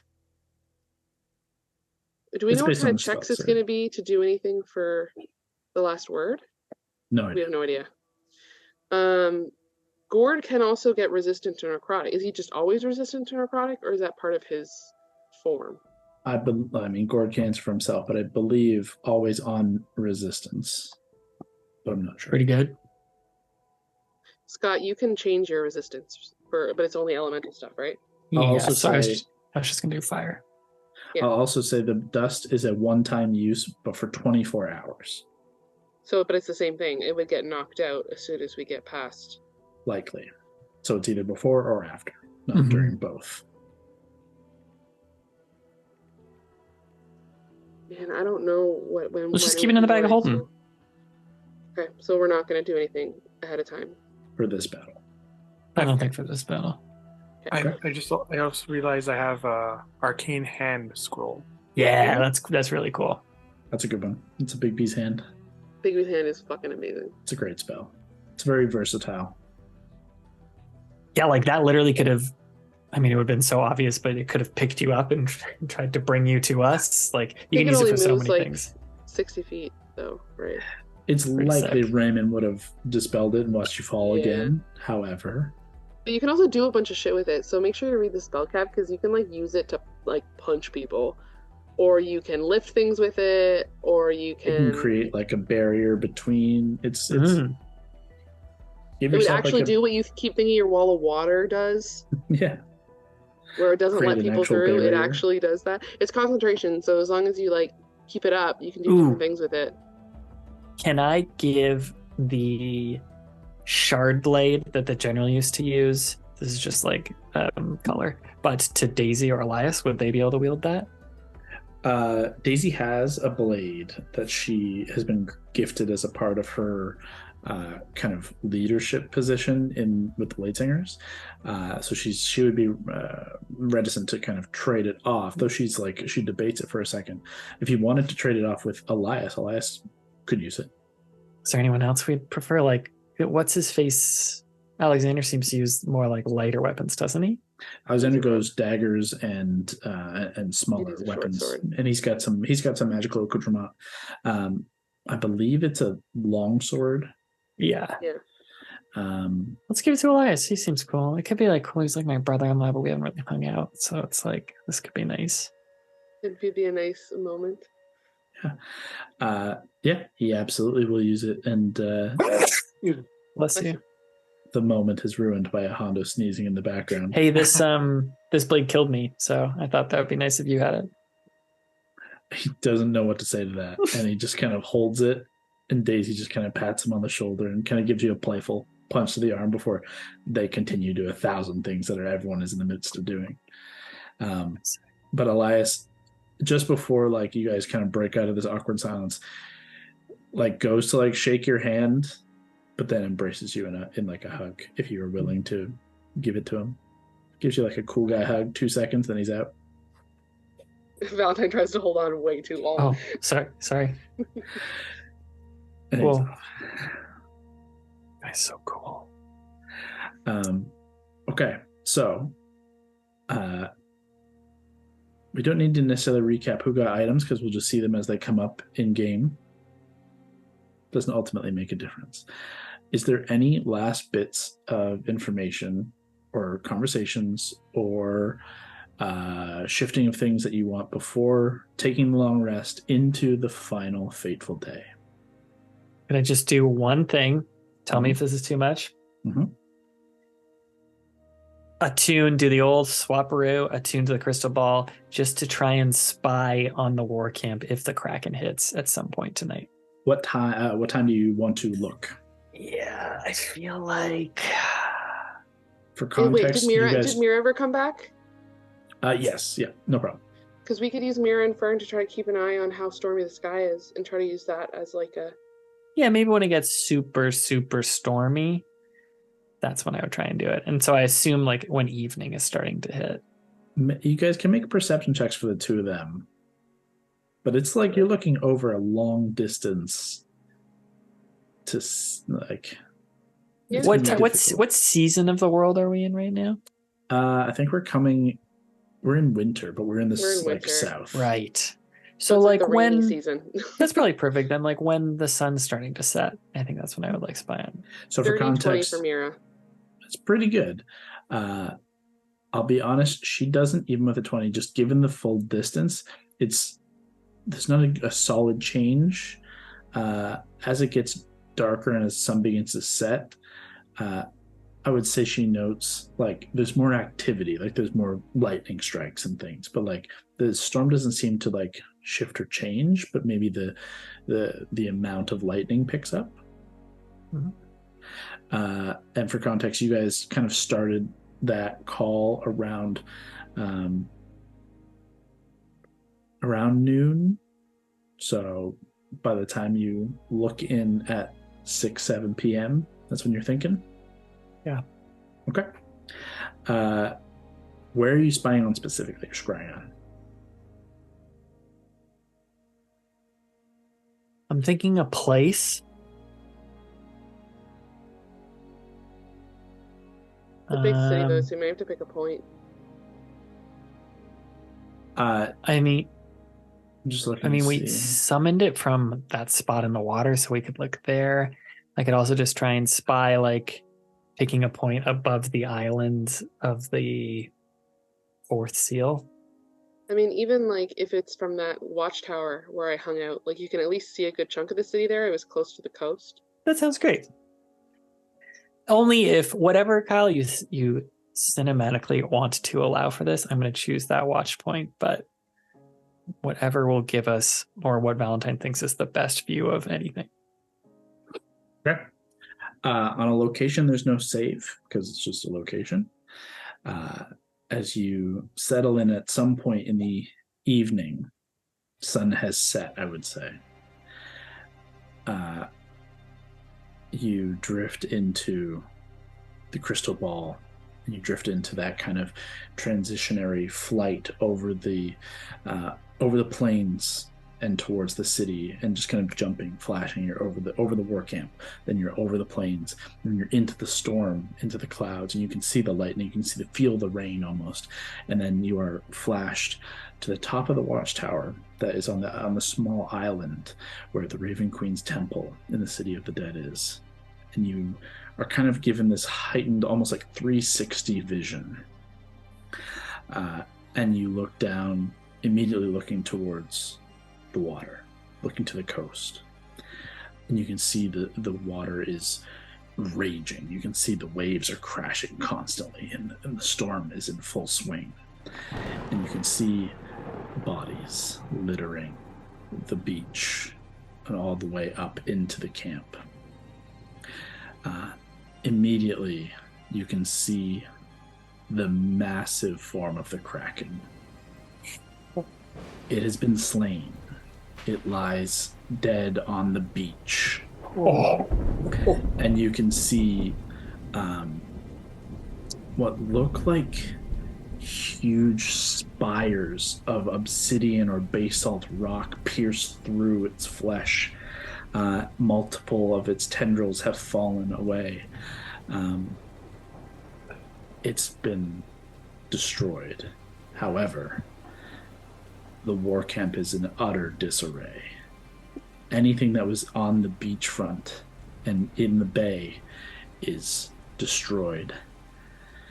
The one siege, the Hellfire engine that Hando had attacked, you can see is like torn in two, and part of it still burned and singed into one of the wrapped around tendrils that is like singed into it.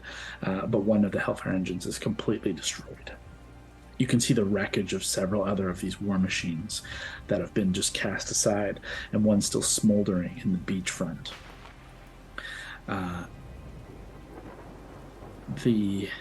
There's a sense of like, we did it. We accomplished what we wanted to do. We caused mass chaos here. There's just the smallest hint of like pang of the amount of death that you caused is significant. But that is immediately washed away as you watch one body begin to kind of stand back up from the dirt, from the mud, and another, and another. And you see kind of standing behind and stepping out from behind the massive Kraken's form, the Night Walker, and this kind of aura raising the dead and fluttering through the air. Not quite beside, but over top. You can see this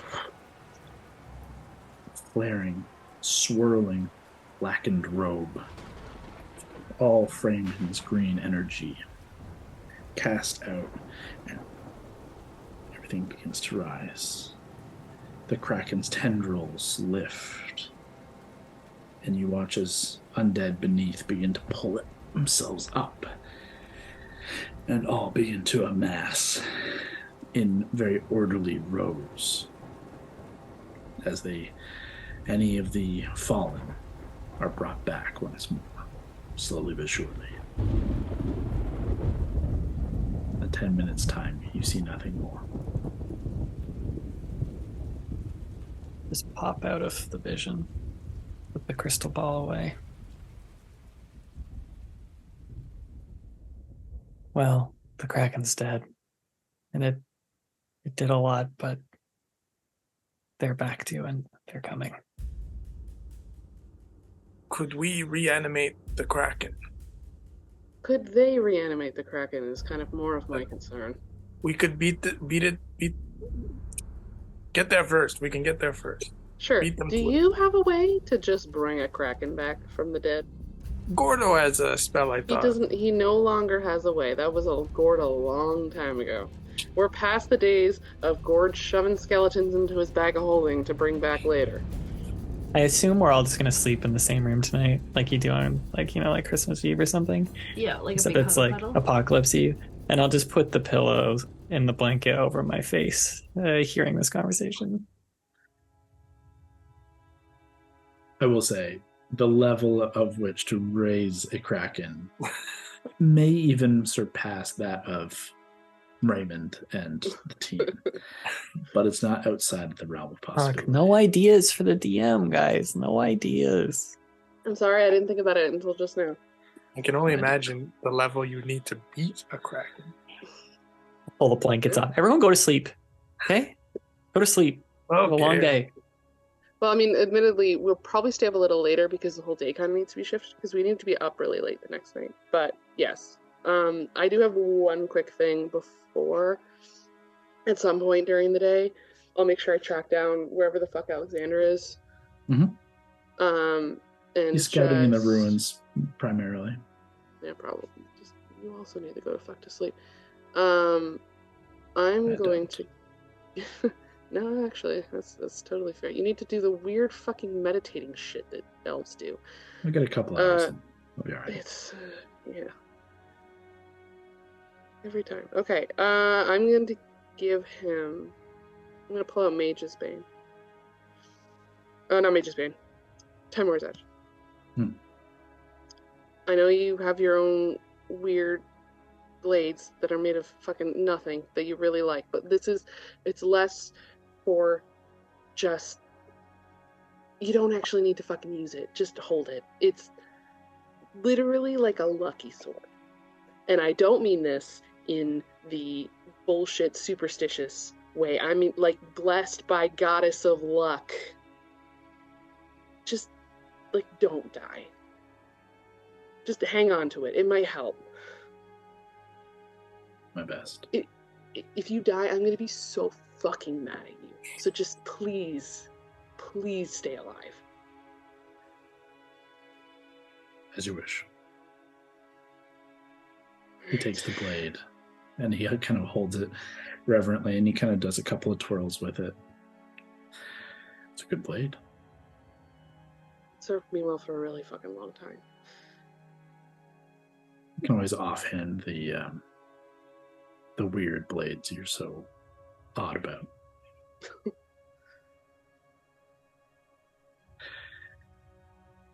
I don't have anything to give you more than the kind of gestures to the plate of the Valkyrie that is like stunning and like obviously also gifted by a god. And I have no words to say. There's no luck to give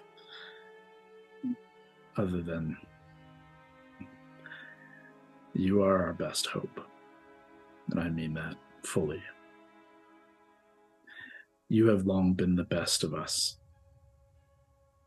And I knew it early on. I should have said it early on. How much you mean to me.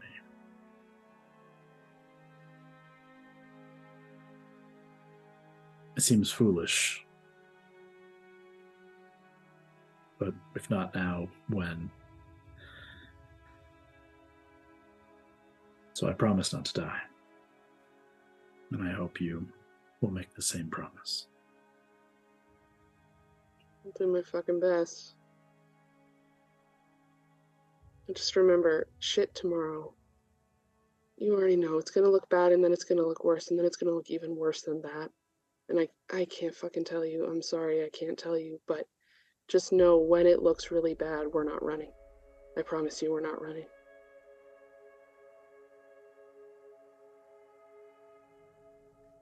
I never fear if I ever see you running. If anything, I only question why I'm not following. In this, I know I can't. But I trust you implicitly.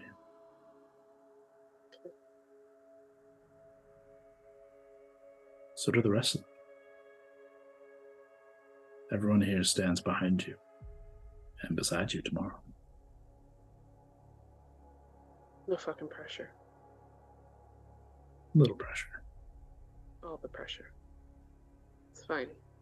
You can handle it. I know.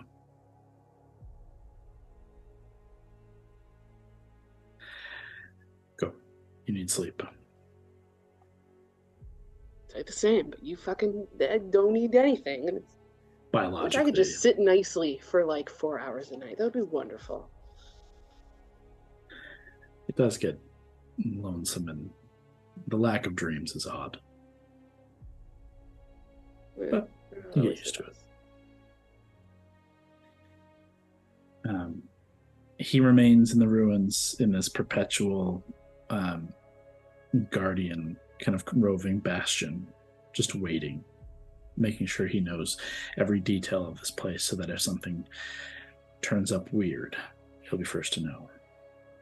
And you retire to the medical tent in which you're all staying in while Hando has his leg fixed. You know, there's like really fucking comfortable beds, Hondo. Like, they set up a nice tent for us, surprisingly comfortable cots, like some weird dwarven throws that are like the softest shit I've ever felt in my life. So soft. But don't worry, we're not gonna let fucking anyone Can't try to even hear you. murder you while you're getting your leg healed. Take the gauze out of your mouth and unmute. We can't even hear you. Are you trying to sell the nurses or me? Because God. I'm sold. As you guys are kind of starting to bed down, and to Mary's point, needing to stay up a little later tonight, knowing how late you'll be up tomorrow, You chat and talk into the evening, and well past the time this near full moon rises in the sky. And just as you're kind of debating, like, maybe we should go to sleep, you feel a faint kind of shift and tremor beneath you. And I will say that you've felt these, all week, each night, each day. There's been minor tremors. There's been they've been constant here, and you've investigated it each day, and we've gone through it.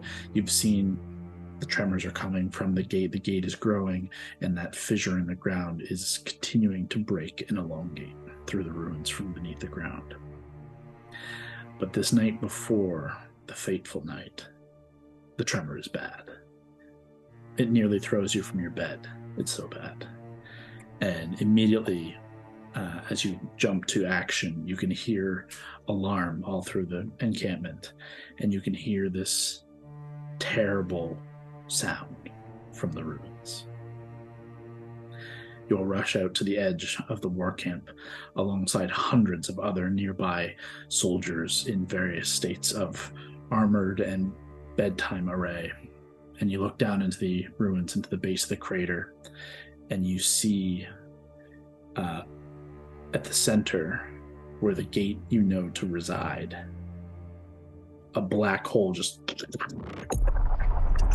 And you watch the center of the ruins dissipate inside a chasm that rips open right to the edge of where the ridge drops down. This maybe tapers to a point, but at its widest, in the midst of the ruins, the middle of the ruins, anywhere from 20 feet at its closest point up to 100 feet at its widest. This massive chasm that tears through. Ripples and shakes and tremors continue. The murmurs of the crowds of the ground literally tearing open before the evil that is to come. I go on the earring and go, Alex, I swear to fuck, I just told you not to die. I'm okay. I'm all right. Oh, shit. I will say this thing is incredibly deep, as he's presumably peering down into it, but he seems fine. He is ultimately not surprised. Given the context of this, he figured that this would eventually come to a larger expanse. But it is a sight that you're not particularly happy to see. Might change a few fucking things in terms of maneuvering tomorrow. Is this like attracting a crowd? Like, are people looking at it? Oh, yeah.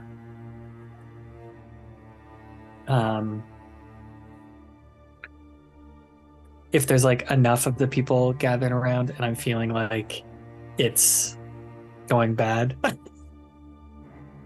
Lee, I decided you run the chat. It's just pretty much what I was going for. I'm just gonna like take out the wings. Like, I'll just like take out the wings and just like step forward and just like slowly like fly over this like chasm and just get some attention here and be like, I have nothing prepared. I don't say that. I just think that in my head. Well, it's happening. Tomorrow. They're trying to bring the apocalypse to our home, to Vesaria. And it's up to all of us to prevent these bastards from hell, from the Underdark, from all sorts of hideous places, from making that a reality. But this is where we make our stand. This is where we will band together and we will defeat the darkness with light and with love. And I promise you, we will live to see tomorrow's dawn and the day after. And hell will never be the same after we're done with it. So everyone get some sleep. Enjoy a wonderful night of revelry, because tomorrow we all become heroes of legend. And then I'll just like float down. There is a palpable cheering and an immediate kind of like wave of relief that washes over the amassed crowd.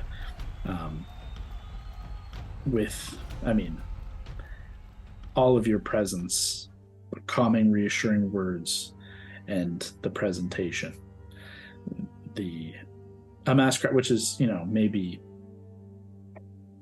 a few hundred of the thousands of total soldiers, but those who are immediately kind of nearby, has a significant impact. When I float down, I'll just look at Brawley with just a real look of like, oh God, I hope we're right. And then quickly try and wipe it off my face and just keep walking back to Hondo's stupid medical tent. You all gather back in the tent. You can hit long rest if you haven't already. As you go to bed late, wake up a little later in the morning, and the final day is now upon you. Your final preparations have been mostly made. Today you have several hours. You have until midnight tonight. You have a full day still ahead of you if there's any last things you want to accomplish. But the morning as you wake up and come out of this tent, the sky is red, an ominous portent of things to come. The morale in the camp it's shaky. There is a balance between the overconfidence of having such amassed heroes and leaders at your side, but the fear of the unknown of what's to come is difficult to shake. This sheer dread of the horrors that you've faced on a daily basis for some time. Most of these people will never have thought that they would ever be face to face with, and that has gripped them.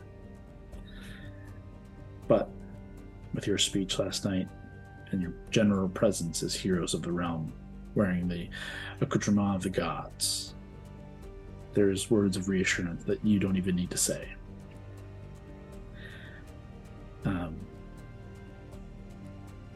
The day passes with relative ease, and unless there's anything to come,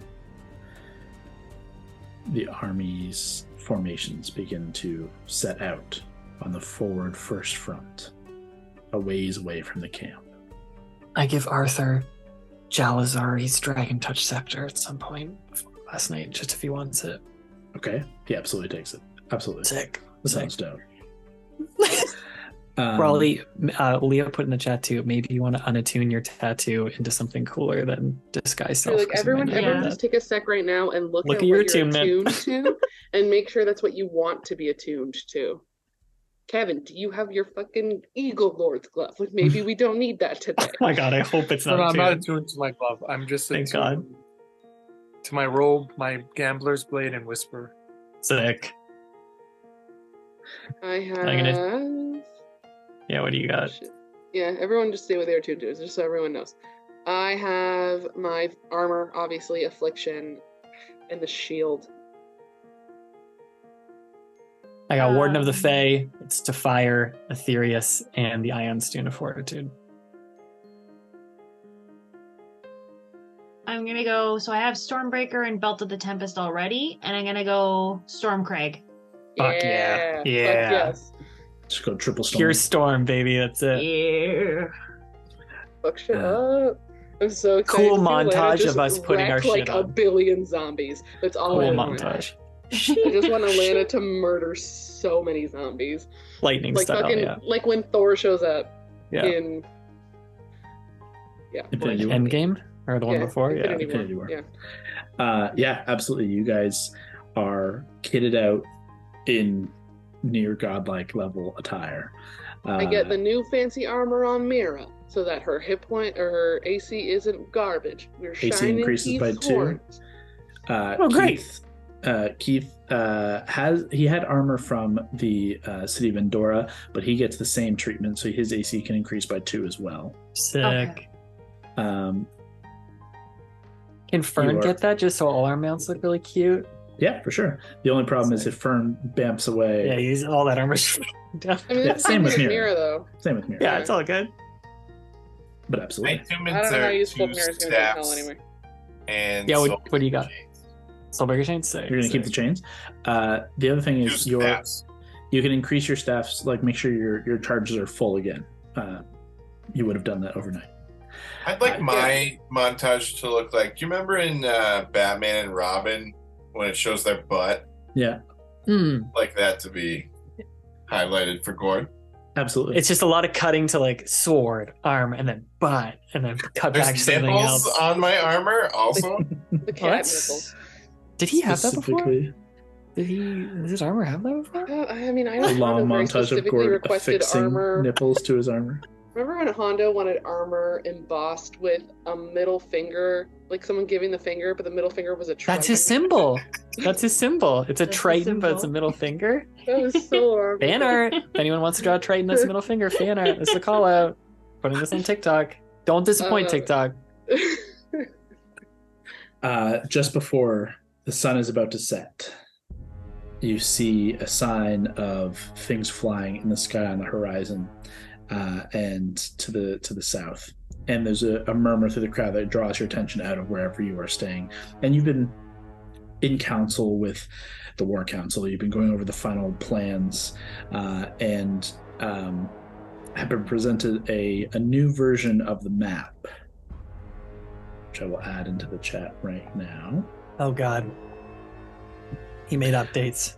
just to represent the growing fissure and its projected path. Oh boy. How? Oh shit! It's gonna make Wait, it which really chat hard. did you put it in? I'm not ready. In the Zoom chat.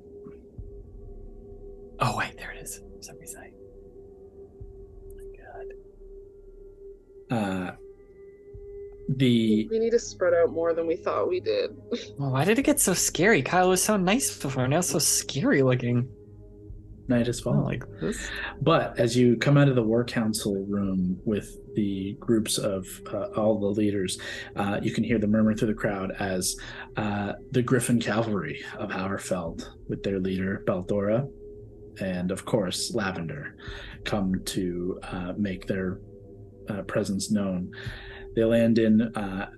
They don't come immediately into the war camp, as they land in the front alongside the Dwarven Red Guard, and all the Champions Guild make their presence known. But after a little bit of time, Baldora on Griffin does come to find the other leaders and yourselves.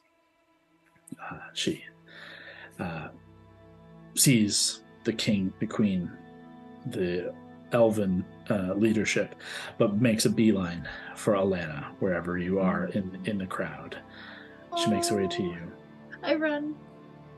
She embraces you in a massive hug. The two of you slam together with a thunderous blast. She looks at you and says, "I knew we'd meet again. Who knew under such dangerous terms?" Well, there's no one else I'd rather fight beside, and besides, you know what they say? It's not a fight without us dwarves. When the rocks fall, let them roll. It is true, and it's not a fight without family. Let's give him hell. And we just I grab her head and do that, like, sibling thing. Yeah, you tap, and she. You notice the dwarven armor that she wore in the last battle with you in the second seal, is adorned, and you can see this kind of like new sigildry is kind of etched within. She bears a shield in the one hand, and you can see in her other hand she still has Salonia, her hammer, that is she's kind of twirling in the one hand, that she's not embracing you. But she looks about you all and gives just a quick breakdown that they did see some travel in through underground tunnels to the war camps, but they were not close enough that they could intercept them. They came in close to the war camp, which you have already confirmed you saw, knowing the Underdark are involved. But they confirmed that, one, no sign of any movement from Osmet. It doesn't appear to be any cavalry coming in from the southern province. And there's been no other activity from the city of the dead, with the exception of their forces begin to kind of make their way out. We'll take a second. I also spotted someone else. Howdy, howdy. Did Hando die? Oh, it's good to see you too. Oh, hey guys. Coming in from behind, as all the focus was put onto Baldora, Lavender. After all this time. Oh my god, Raleigh runs! Raleigh runs! Only to her first? Seems kind of rude. Hey, Val. Hando, what happened to your hat? You don't have it anymore? I mean, I just broke my leg, and that's the first thing you bring up. Oh shit, you're right. Your leg is broken. It's bad. It's real bad. Oh my god, that's disgusting. Raleigh, do you smell that? Yeah, it's bad. It's Thank you. I feel the care right there. You doing okay? I'm good. Not really. You broke your leg. I've been worse. So you close with Baldora now? You guys like best friends or something like that? Oh yeah, Baldora's so cool. Ulrich, get over here. Oh my god, this little bitch. She just forgets Lands that I'm atop your human. shoulder. Baldora steps over and scritches Ulrich, gives you like a playful punch on the shoulder. Says, "We've had a good time, I'd say." Yeah, we've had a really cool time. Yo, Valentine, we came up with this really cool handshake. Can I see it? Let's do it now. Well, I don't know, actually. Some crazy shit happens when we do it. But Yeah. Your wild maybe one magic day I'll is sometimes a little much, you know. I've taken a few fireballs to the face in the Oh, few yeah. yeah, weeks remember we've had that one together. that I shoot at that guy that was climbing up the mountain? We all remember. Yeah, we remember. Anyways, Well, during this final fight, you're just gonna be flying a griffin around with Baldora. yeah, she's pretty Fine. cool, and she knows how to fly that thing way better than you know how to fly Fern, you know what I'm saying? Seems cruel and unnecessary. Fern! Just like A bit more novels. practice. All right, great. Well, did you hear my speech last night to like rally the troops? What'd you think? Oh my god, you're talking to me? Okay, never mind. I just want to have a coffee then. Just get this fucking fight started. Some coffee is delivered out to everybody. Baldora looks to Alana, says, "Sorry it was so short, but, you know, battle calls." And she begins to mount up once more. Make sure you Don't- come up with a secret handshake for us next time. Raleigh, Will we do. have a secret handshake. We do. Don't you remember? Don't you remember? Okay, then let's not get super emotional. Oh. During. Well, we're gonna need one now. Yeah. Yeah, we'll make a new one. I've learned some really cool new moves. You're gonna have to show me later. Do it tomorrow. We'll have all survived the apocalypse, and you guys can do the best cool handshake. I survived the apocalypse handshake. The Cool. best kind. And we're all gonna be around for that. Laugh, don't die while you're up there. Hey, Hondo, don't break the other leg, you know what I'm saying? I'm just trying to survive here. Don't we have anything to fix it? We tried. It's just so bad. It was. You should have seen it before this. This is the best it's looked. Oh. Do I have anything? No, nothing. It's, You know what? what? I fire what's that one? What's that incantation? It's like the long name that I can make things smell better. Prestidigitation. Prestidigitation. Yeah, I fire prestidigitation at him to make him smell like lavender. I'm like, I'm sorry, I don't know about you, but that mangled flesh was making me sick. Oh, God. You will perpetually smell like lavender through this remaining battle. For the rest of this, for the rest of this campaign. Honda's I trying to like hate this sneak into hell, and then someone's just like, "Do you smell that?" What's that smell? I can't blend in anymore, that's for sure. Yeah, you're a disadvantage on stealth now. It's okay. Made me like you better. On scent-based stealth, very specifically. Okay, Kyle, walk us through the end of the world. Tell us how it Okay. goes. Well, question actually for Lavender. Does Lavender return with Baldora to stand on the front line or to fly over the front line, or do you shift somewhere else in this battle? No, hell yeah, I'm back. You want to be above or with us? With Baldor. Baldora.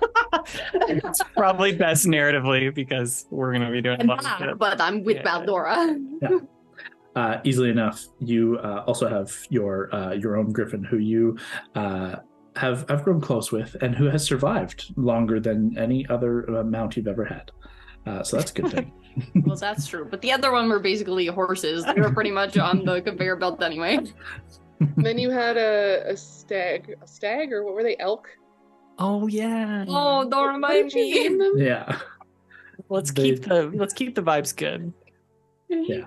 Let's not talk about things that had died horrible deaths.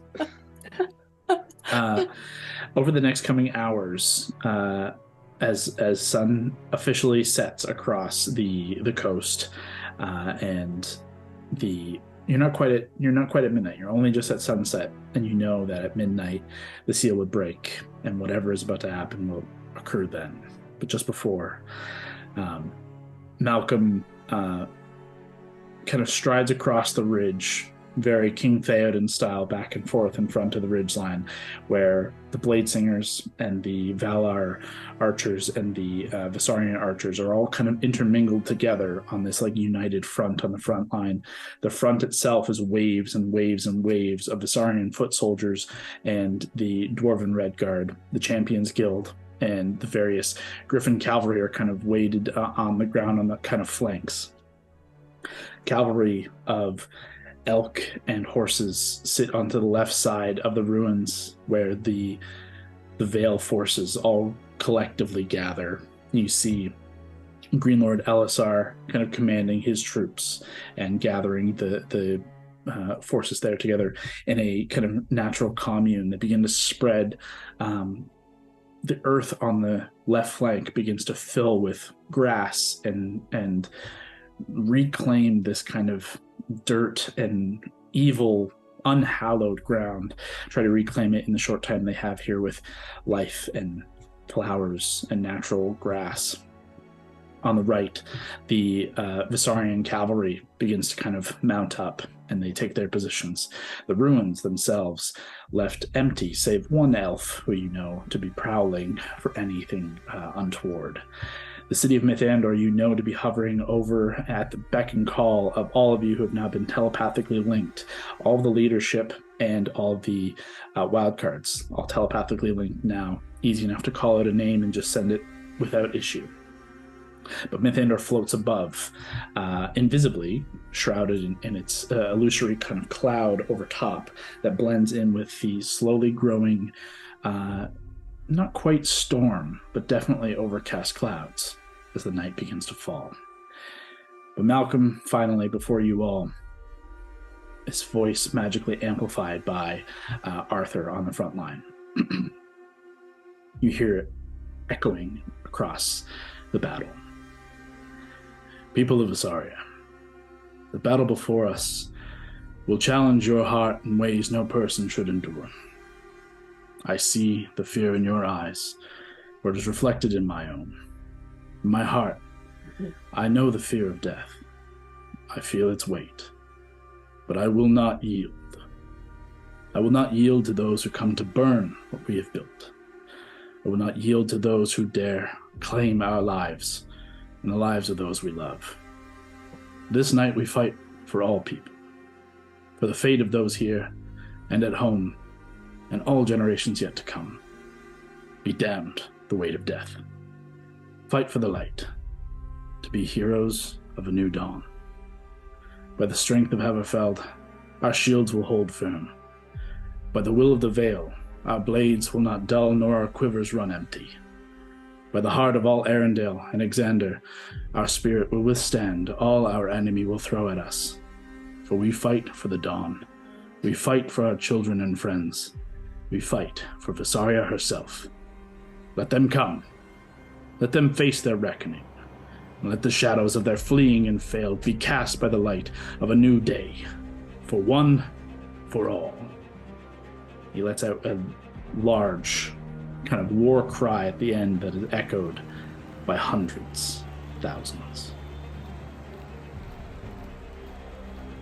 Are there any last-minute preparations the wildcards wish to make before midnight falls? This is it, gang. Can I interject in that speech? You cannot. You are held back by everybody in presence. Yeah. No. You are restrained by magic by several people simultaneously. Friendship, magic. Wow, that was a really arousing speech. I'm actually kind of pumped up right now. Why'd you say arousing? Oh, is it not arousing? Inspiring. Is it arousing? Inspiring speech. Yeah, but can't I say, is it rousing or arousing? So maybe rousing. Definitely. Don't tell me what I feel. I was aroused. Harder now with both I'll you turn and Hando around here.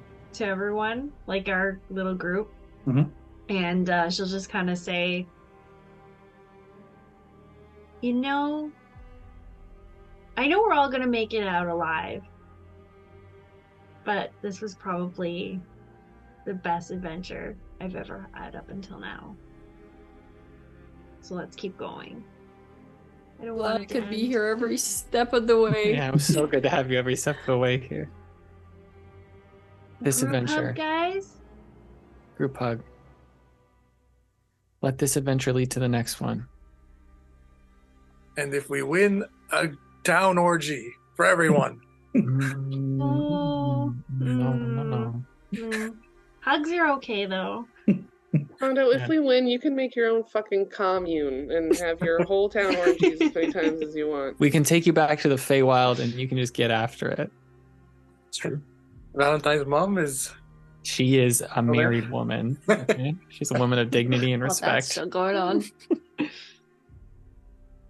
All right, I love you guys. Let's go save the world. Last question before midnight falls.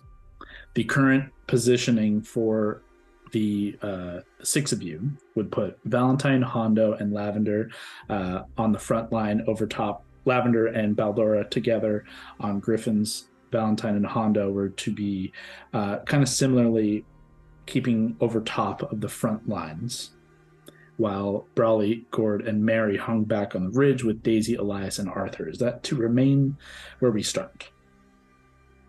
I'm down with that. Okay. Yeah, that sounds good. Which I side think of we this just is need going to to be get- on? The other team's at 2? So you, Baldora, Lav, Val, and Hondo will be at 1. The rest of the heroes are at 2. The left flank at 3 is going to be Elisar. On 4 is where Malcolm's going to fall back to. 6 is roving, but that's where Eli is, up in the city. 5 is just Alexander in the ruins. 7 is the gate, and there's nobody currently manning the gate, but it's kind of a part of the ruins as well. And 8 is our war camp that now is somewhat more protected by the actual fissure itself. But I think at one point we were talking about being spread out along 2 as the whole kind of ridge. So do we want to have some people positioned kind of north of 4 who can move fast, or You don't got My a lot only of kids who concern- can move fast anymore. like north as in on the ridge of 4? yeah, Yeah, with the fissure that has yet to push through that line, but more just to that's the projected path. That larger gap in the middle has been kind of like given way, knowing that like that's the path the fissure is going to take. It hasn't yet pushed through the actual ridge, the actual like hill. gotcha. But that is the projected path of all of your very smart people around to know like it's going to go this way. We should not have people there. But yeah, technically right now there are archers on north of 4, but the primary ridge line is 2 and kind of down to 3. I'm down with that. Okay. The tension in the air is palpable, and to your very discerning senses, you can tell the moon hits an apex in the sky, and its brilliant light through the kind of low-lying dark cloud. You can tell you've reached midnight. There's a rumble through the earth, and you look towards the ruins expecting it to come from there, but to your discerning senses, it's coming from off in the distance. In the darkness of this moonlit field, at a far distance, you can already see the first signs of torches and firelight. Thousands of cultists and soldiers who come to bring about the end of the world march towards you now. They're still a long ways out, but their presence is becoming known. And this long breath between, that reality suddenly kind of sits in that this is happening. And it's about to shift everything. And that hyper-focus suddenly shifts again as the ruins and the landscape around begin to ripple and shake as the ground tears apart once more.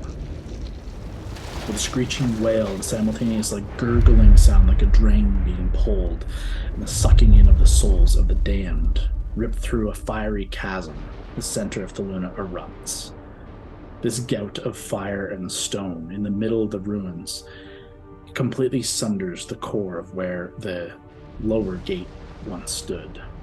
That fissure that Alanis saw in a vision rapidly begins to tear across the landscape before your eyes.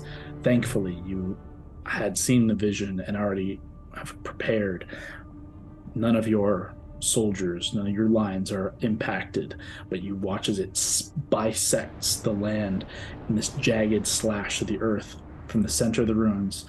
It continues far and away out of sight through the ridgeline, bisecting it in two and barreling down from the northwest out of sight.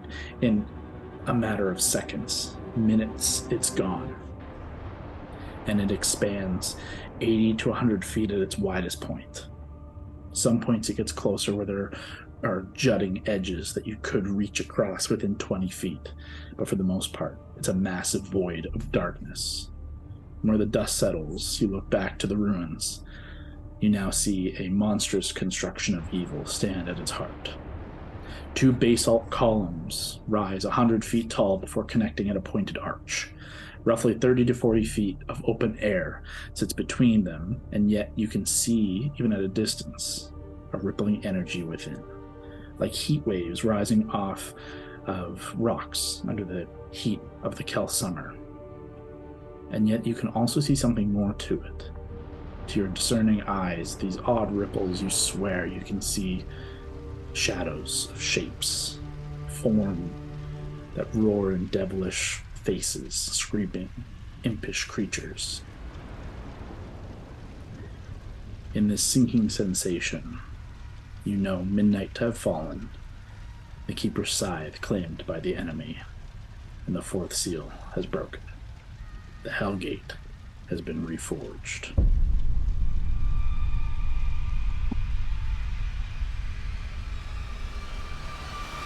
This battle is about to be broken up into a series of combat tiers. We're going to enter into a phase 1 now, as thunderous footsteps of approaching swarms of undead begin to crash into your front line. The way we're going to run this combat is through a morale system. In the state of the war front, your morale is going to start at a 10, and as you lose troops and as things turn dire, that morale is going to slowly decrease. At the end of each round of combat, which could encompass 10 to 15 minutes, a scenario is going to come up. We'll roll randomly for where and what. How you interact with it is up to you. You can elect not to interact with it and allow the other heroes and leaders you have in place take care of whatever it is, because part of this challenge is going to be, where are you positioned for when key things happen? Sometimes you won't be able to get across to something before it's too late. Sometimes you only pull too far out of something, out of location, so that when something big happens over here, you can't make it in time. But at the end of each round, we're going to roll a morale check, and based on the roll, based on your involvement, it's a d20 straight roll, like a death save. There's no modifier. Oh God. However, based on your involvement, if you are particularly helpful, if you succeed, if you do something heroic, something cool, you can gain an inspiration of a d10 that can be added to that roll. And for each NPC in the zone in which the scenario is happening, you get an additional +2 bonus for each of the heroes that you've positioned where you've positioned them. If you roll a 1, you automatically lose 1 morale level. If you roll a 20, you automatically gain a morale as you regain ground. If you ever get to 1 morale or lower, the war is lost. Oh, damn. Not good. What do we start at? I can tell you. We start at 2. It's a very fast war. And it's over. Aren't they all? Yeah, aren't they all? All so fast. Well. The undead waves begin to crash into your front line, and Baldora, Lavender, Hando, and Valentine, you look down to see hundreds of undead crashing into dwarven soldiers, Vesarian foot soldiers, and infantrymen as the war begins. Okay. As we kick things off, I would like someone to roll a d8, someone to roll a d4 for me. D8, and which was the other one? D4. Okay, you roll a D8 here. You get this guy. I'll roll a D4. That sucked. We don't know. That could be great. I assume. Okay, D4. Mm-hmm. 3. What was a d8? You'd assume it would be higher, but it was a 2. Okay, 2, 3. You got it. Do we lose? Do we win? We Are we hit dead? 1. I'm sorry. Happened fast. That's it. That whole setup.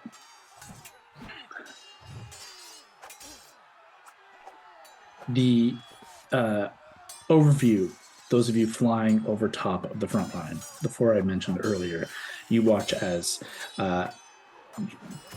thousands, what it feels like, zombies and skeletons and undead creatures and creatures from the Underdark, these half ogres and giants, are just slamming in like waves against your front line.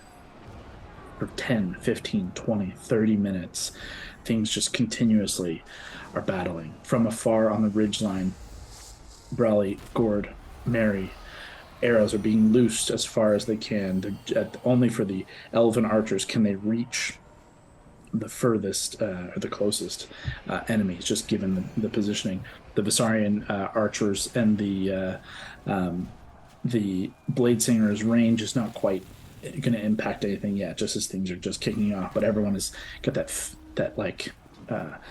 buzz, that action of unsettled nature. Everybody's ready to roar. Everybody's ready to go.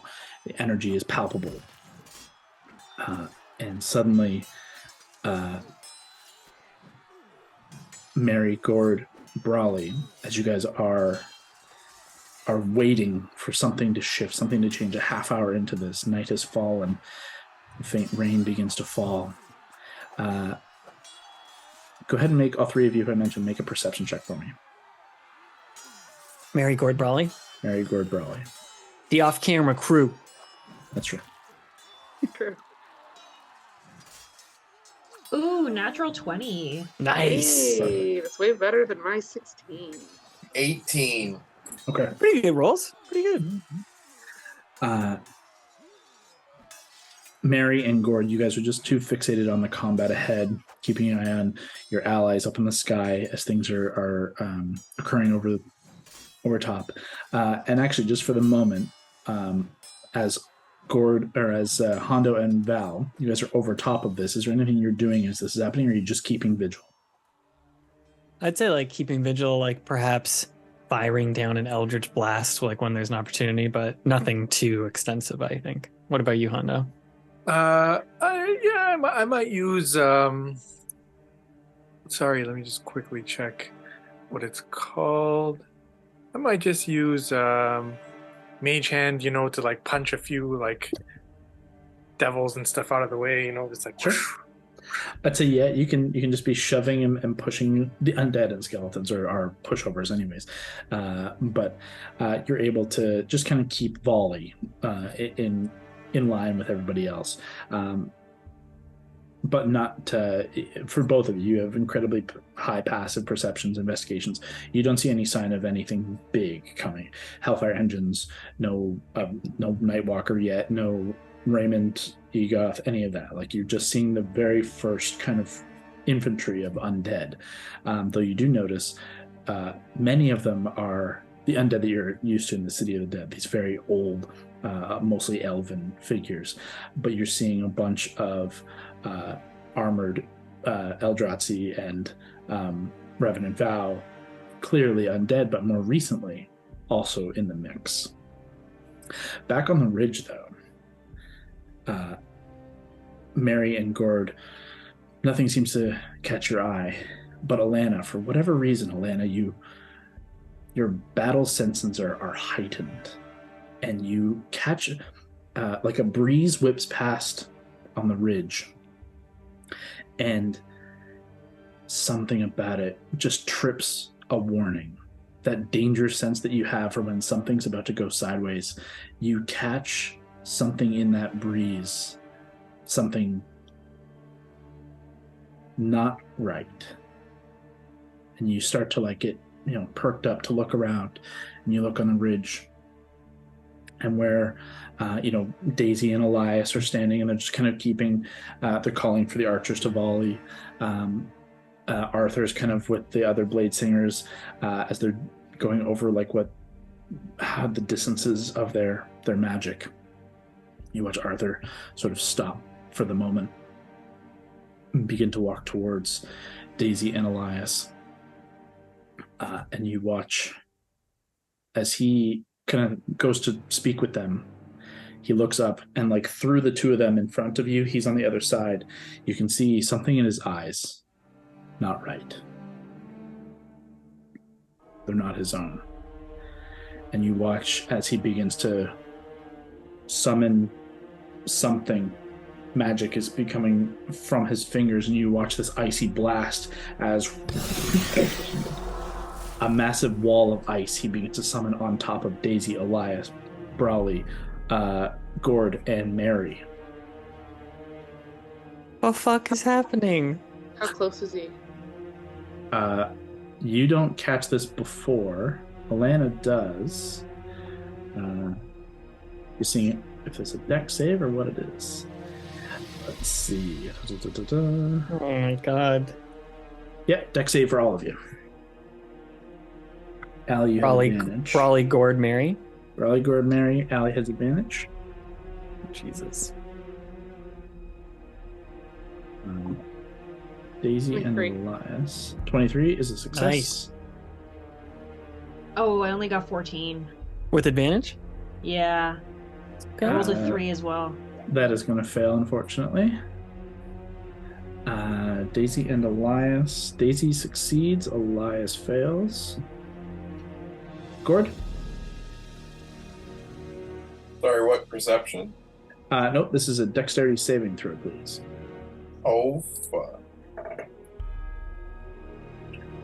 21. Success. If you failed, you take 22 points of cold damage, and on a success, 11. As this wall of ice, how long is it? 100 feet long, just massive panels of ice begin to materialize, pulling the moisture from the air, slamming into the ground. What do you all do? Allie, you saw it first, so are you reacting right away in any way? Yeah, you get clocked by some of the ice, but you turn and spin. What do you do? First thing I rage immediately. Before I did not like that. Mm-hmm. And this then is very loosey-goosey. It's less initiative and more of your reactive. What do you guys do? You can call it whatever you want. Yeah, so I'll let everybody know it was Elias. Arthur. Guys, it's Elias. No, it's Arthur. Arthur? It's Arthur, guys. It's Arthur, not Elias. It's Arthur. You look towards Arthur, and indeed, Gord, Mary, you can just see something has shifted. His eyes are suddenly more sunken and pupilless, or maybe just the pupil color has dissipated to like a faint white. There's like a milky effect to his eyes as something seems to have shifted, overtaken him. Mary, Gord, do you do anything? How are people still being fucked up by this wall? It's scattered everyone for the moment. This is your immediate reaction. Okay. My first thought is to knock some sense into him because I'm good at punishing spellcasters. Sure. It's probably so fucking stupid, but yeah, I'm just gonna try to like flip the hilt of the blade around and just try to clock him. Okay. Go ahead and roll damage. Damage or to hit? Sorry, to hit. You're right. Just murder him. Didn't roll that great.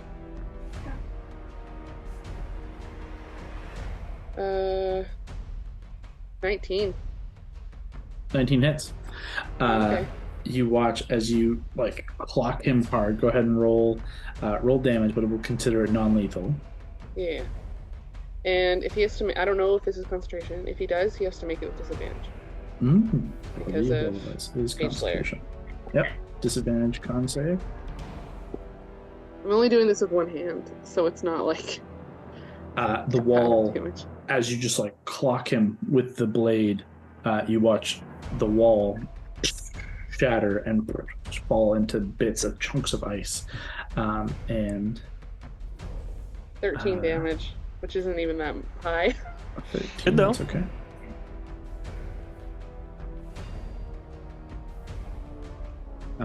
Dude, And smarten the where fuck you- up. What's going on? Where you clock him with the blade, the concentration drops, and you watch as another form is punched out of his body, and you just see this screeching, like ghostly form get thrown out of the body, and is now kind of like, and is now in front of you. Gord, you also have a turn here. Mary, you also have other attacks.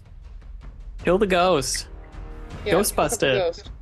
Soulbreaker chains. Cool. Yeah. Make 2 attacks with the Soulbreaker chains. Get him Yeah. forward. It's been so long. What do I roll for this? It should be in your actions. It should be like an attack roll button for it. And Mary, you can continue your attacks if you wish. Oh shit. Sick. Only an 18.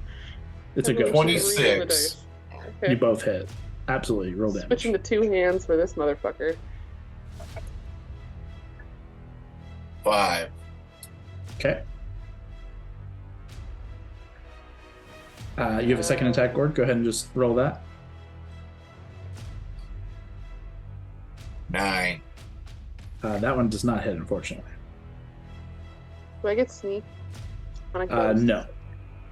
Then that's 26 points of damage between my next 2 attacks. Definitely hit. Okay, definitely. 26 and 9 is 35. As you both of you carve in with both of these attacks, Daisy is going to go ahead and just like rip in just like a force of energy, of arcane energy. She kind of spins and turns and hits with both, and that's going to be enough to take this out. You just watch as like 2 like kind of sunlight yellow gold like energy like beams just and it shatters the ghost, and it just kind of hits her with a screech. Arthur kind of shakes his head and has a big bruise where you smash your fucking blade into the side of his temple. Good man. Oh, that was an unpleasant experience. Yeah, For sorry. multiple parts. My apologies.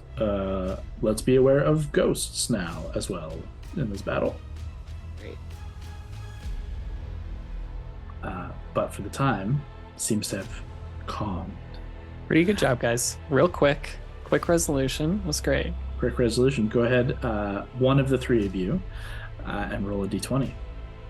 And someone else can roll a d10. As you guys were involved in this, you were successful very quickly, and it didn't actually ultimately lead to anyone of the soldiers. They focused purely on the heroes and leaders here. Rock, roll a d20. Mary, roll a D, whatever the other one was. 10. Okay. Straight D20, straight D10. I rolled a 2. Oof. Great. Almost an automatic failure. Oh, no, great. was that I rolled an 8, but I guess it's probably not going to matter. That is a 10. Yeah. However, you have an additional. We lose Arthur for this because he was part of the problem. But you get an What? additional 4 from Daisy and Elias, which brings it up to a success. Just barely. Gang. Gang. That was literally almost your first failure. Great. Fuck me. I had initially It said is like fucking. We've been fighting zombies for 15 minutes. it was very fast. But you managed to overcome this first initial wave. Someone else roll me a D8 and someone else roll a D4, please. Kev, D4. Brawley, D8. Let's go.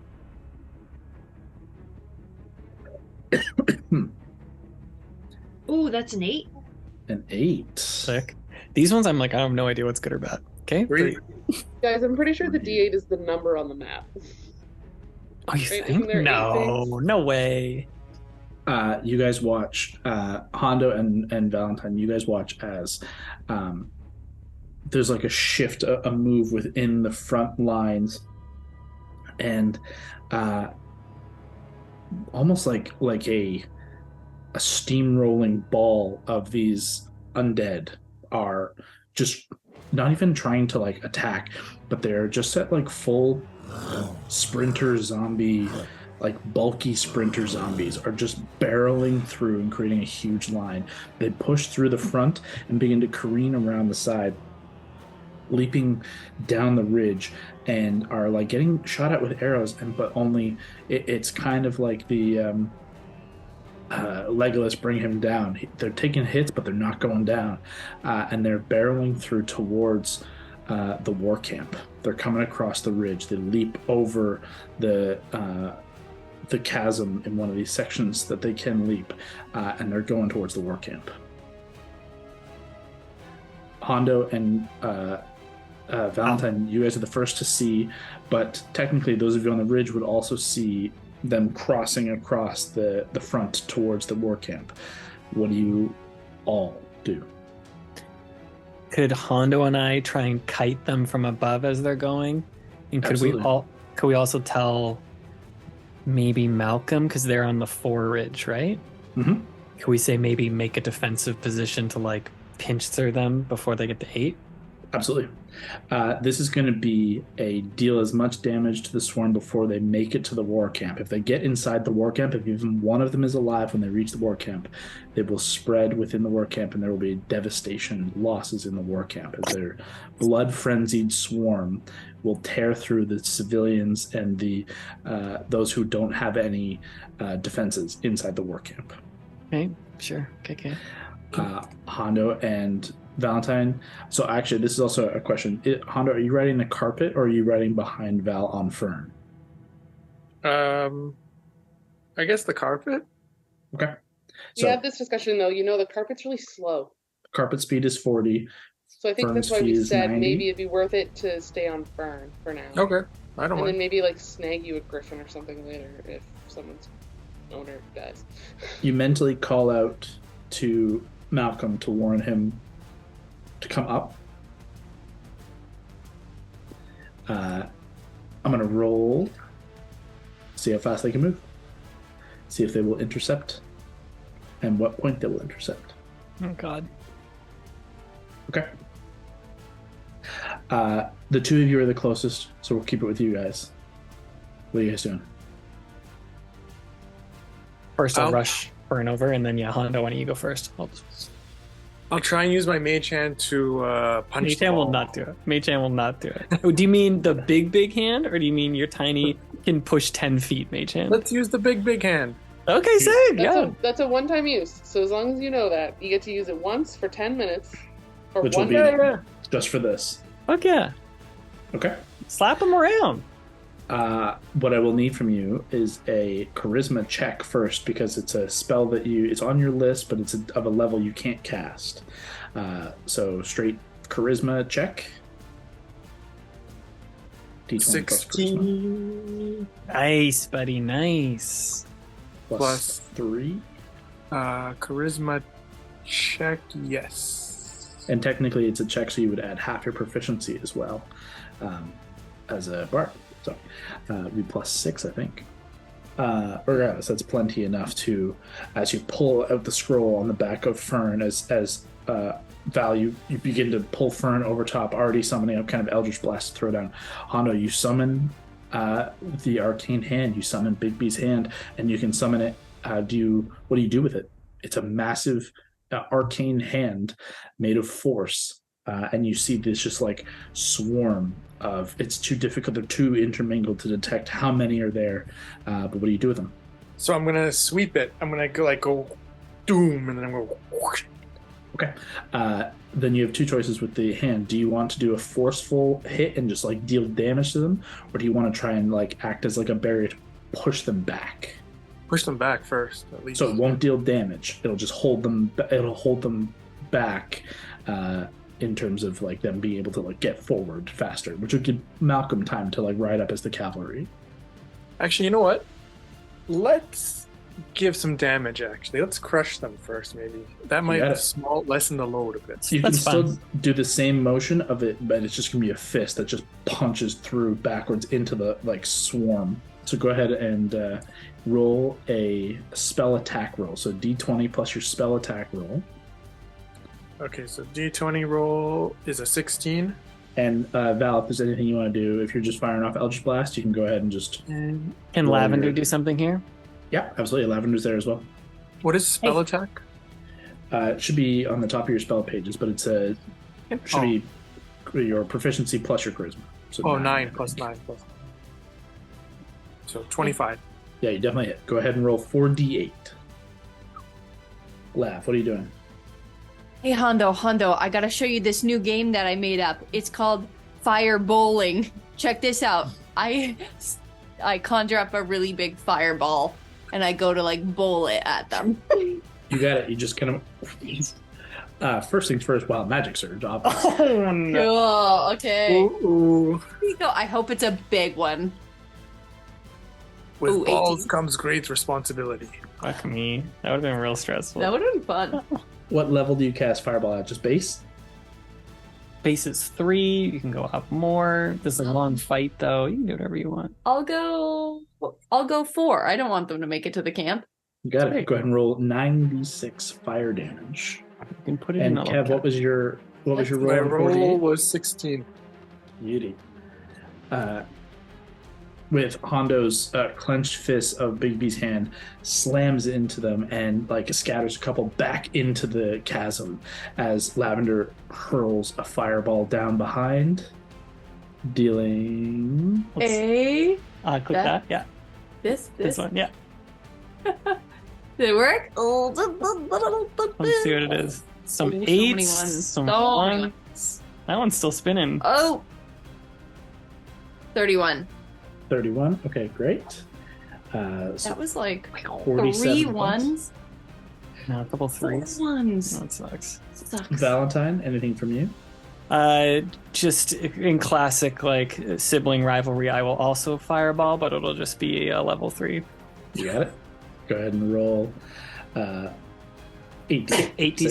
8d6. Oh my god, did I beat you? That'd be so fun. Come on, total up. 35. Oh my god, that's so annoying. You never even played the game before. Oh, that's fun. That's a fun game. I'll just like. What did they say? Beginner's luck or sucker's luck? What is it? You can see as both fireballs, one from behind, one just straight down on top. It's difficult to tell who did more damage, but Well- Valentine's pretty sure he did, and Lavender's pretty sure she did. So we'll see how it plays out. That tracks. They meld into one bit. With the significant damage dealt already, they're on the other side of the chasm, but they're a ways off from the war camp, but still going. There's a few left. You still need to make some moves, but you can see Malcolm and the riders are riding up over the ridge. They will intersect them before they hit the war camp. Are you willing to leave it in their hands, or do you sit back and leave it in their hands, or do you finish them off before they even get the chance? Well, I still have the hand for 10 minutes, right? Yeah, So do it. You're gonna swat. Yeah. Okay, make another spell attack roll. And we could just use cantrips. If you want a firebolt, I could Eldritch Blast. Yeah, I'll firebolt. You guys are keeping pace over top with no problems. You're gonna hit, so just roll damage. Okay. Kev, yeah, you 11 hit. roll. Another 4d8 from you, and then go ahead and just roll all the damage for all your cantrips. That guy? Firebolt. That's pretty good. 20. 20 points, absolutely. And then I'll roll Kev, mine. force. 25.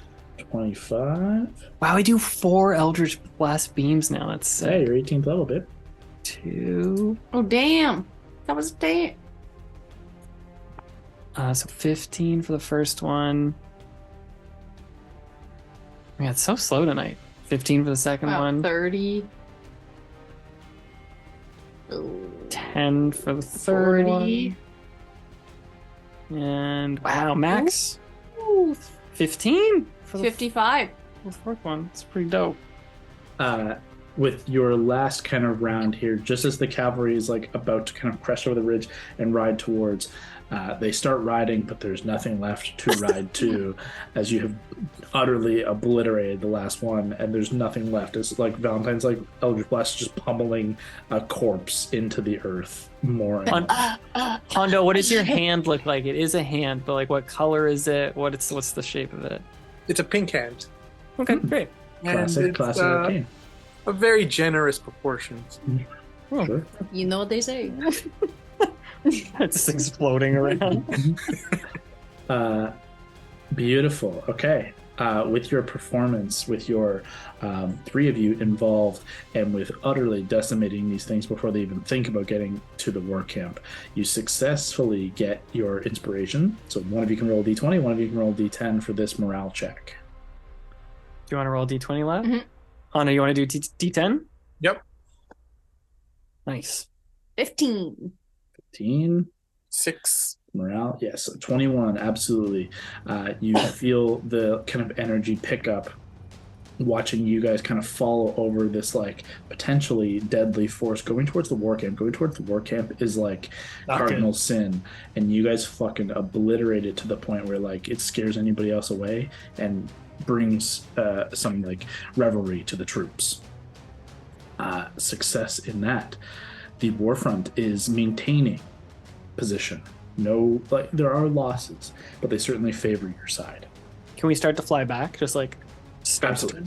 You're still technically within 1. Like you didn't go too far outside of your boundary to still be considered where you are. But over the next 10 to 15 minutes, you returned kind of over top of the front. Could I, when I see that moving, I'll double check with Elena and Gord, but I might mount up on Mira and just help cover the area where Malcolm and crew were kind of vacated from until they get back. Sure. Yeah, you immediately, as you see the cavalry ride up over the ridge, you mount up on Mira and just make a way over, still up in the air, holding on that right flank. We'll position you there for the next round, just for now, as the cavalry rides up, and then we'll ride back. But in the meantime, I would like a D8 and a D4 from our crew here. You want to roll a D4? I love rolling D4s. Unless you get a 1, which I did. I got 8 again, so it's back at this shit. Okay. As you guys all begin to kind of like pull back, actually we'll call it right at towards the tail end of Hano, you can feel your spell is about to fade. Just as you've been focused on this away from the front, and all of you can hear this as several war machines begin to rise up over the ridges and running over their own undead and careening through the front. You see a significant like loss of life immediately as several of those scavengers that you rode on in the bay around Castirian, around the Temple of the Raven Queen, not so long ago, began to tear across the war camp, across the battlefield, specifically in the front lines. But careening through right behind, you see one of those Hellfire engines begin to drive through, and with a snowplow on the front, just barreling through, throwing soldiers left and right, and they're making a wide berth on the way to the war camp. As you kind of turn, as you're on your way back towards the front, you're encountering again, making a beeline towards the war camp, this Hellfire engine, an infernal machine. What do you do? Say again over the radio, like, here we go again. Malcolm, get back. They hadn't even quite fully pulled up. They're just at the ridge, so they're still on the upper level, so they can ride out. However, what I will say is the cavalry against a war machine is not going to be as effective. Oh, God. The cavalry will get driven down by the war machine if they're in their way. I'll tell the crew, don't use fire on this. Oh. Okay, you call it over the comms. And then Can I where's see this from where I am as well? You can, and given your positioning at 4 and your flight speed, I will allow you to get there within 2 rounds. I don't know that I need to get there because I don't know there's much I can do to help. But enough could I call out, at least to Hando, if you can fucking stop that thing with your giant hand, at least hold it back for a bloody second. Did you try and knock it over, Hondo? Yeah, that's what I'll do. Yeah, go for Absolutely. it. So there's a forceful hand option in the spell. The hand attempts to push a creature within 5 feet of it in a direction you choose. Make a check with the hand's strength, contested by the strength athletics of the target. If the target is medium or smaller, it has advantage on the check. If you succeed, you have advantage on the check. Sorry. If you succeed, the hand pushes the target up to 5 feet. So what I will say is, to try and knock it over on its side, I'm going to give you disadvantage on the check, just because it's a big, literal, huge tank you're trying to push over. So disadvantage on a strength check, but the strength is +8. So disadvantage roll +8. Go ahead. First roll 18. That's good. What about disadvantage? 9, second roll. So 17 total. It gets to make a check here as well.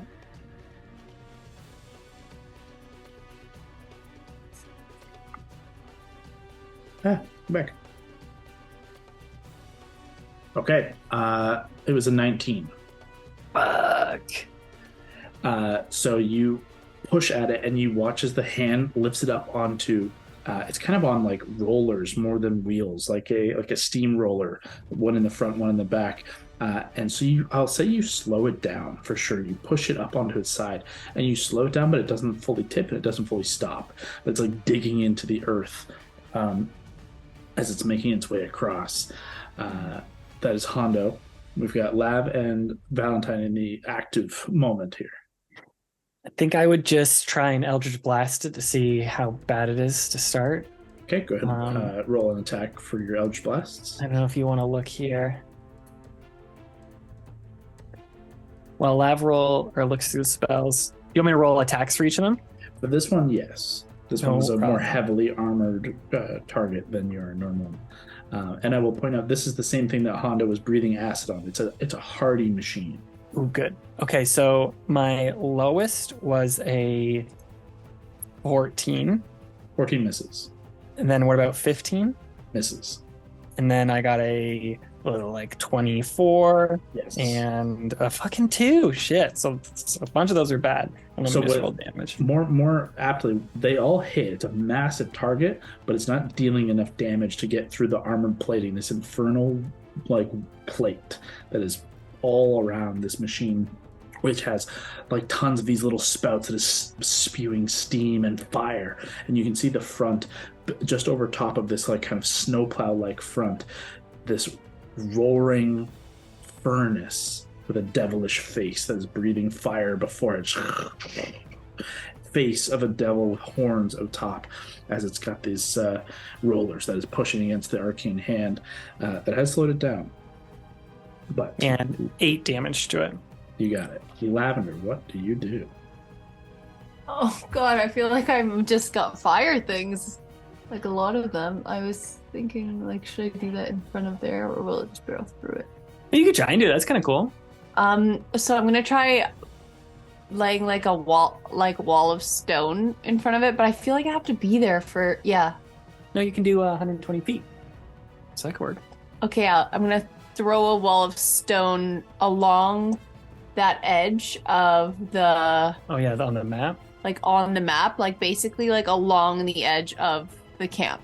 Yeah, you reshape the stone, like pulling it up from the ridge that has been like chewed up by the earthquake.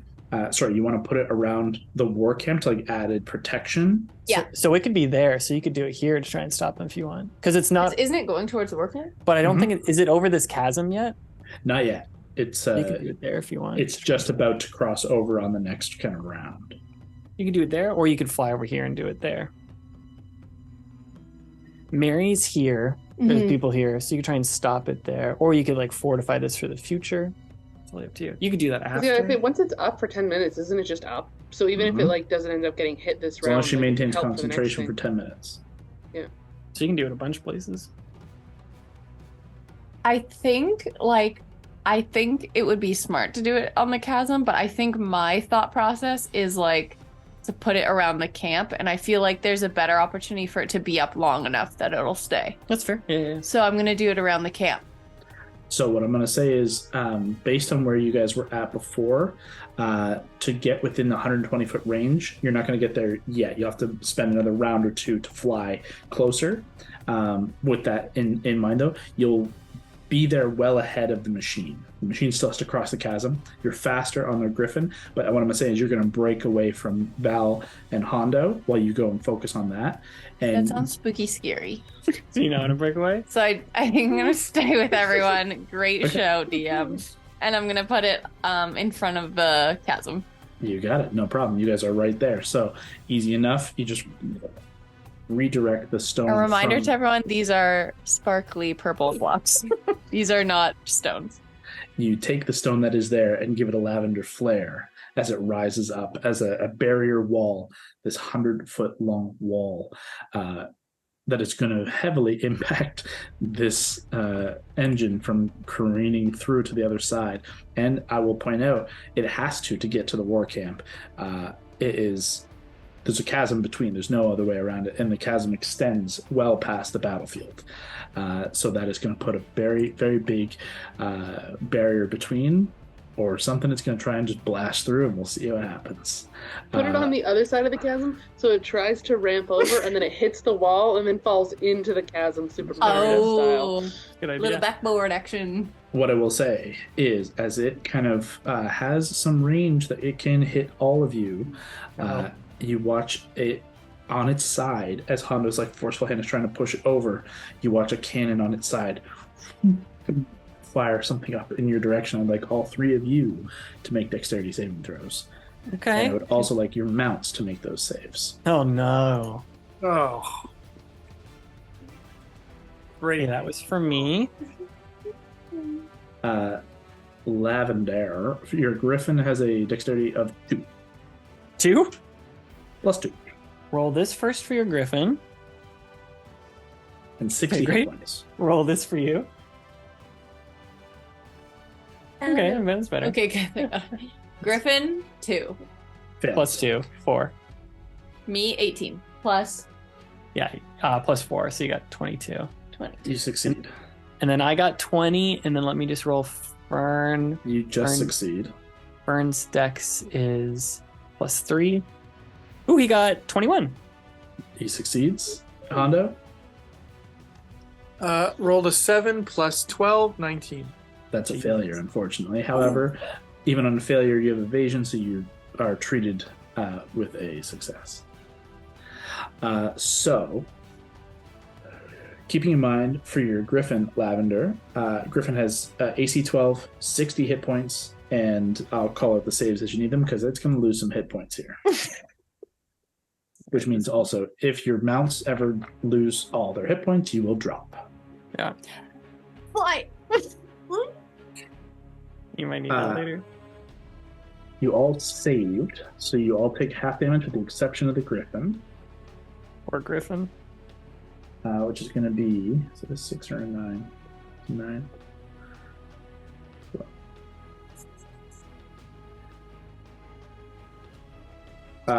32 reduced to 16 points of bludgeoning damage, but 32 to the Griffin. Okay. And an additional 15 to the Griffin thunder damage, reduced to 7 for the rest of you.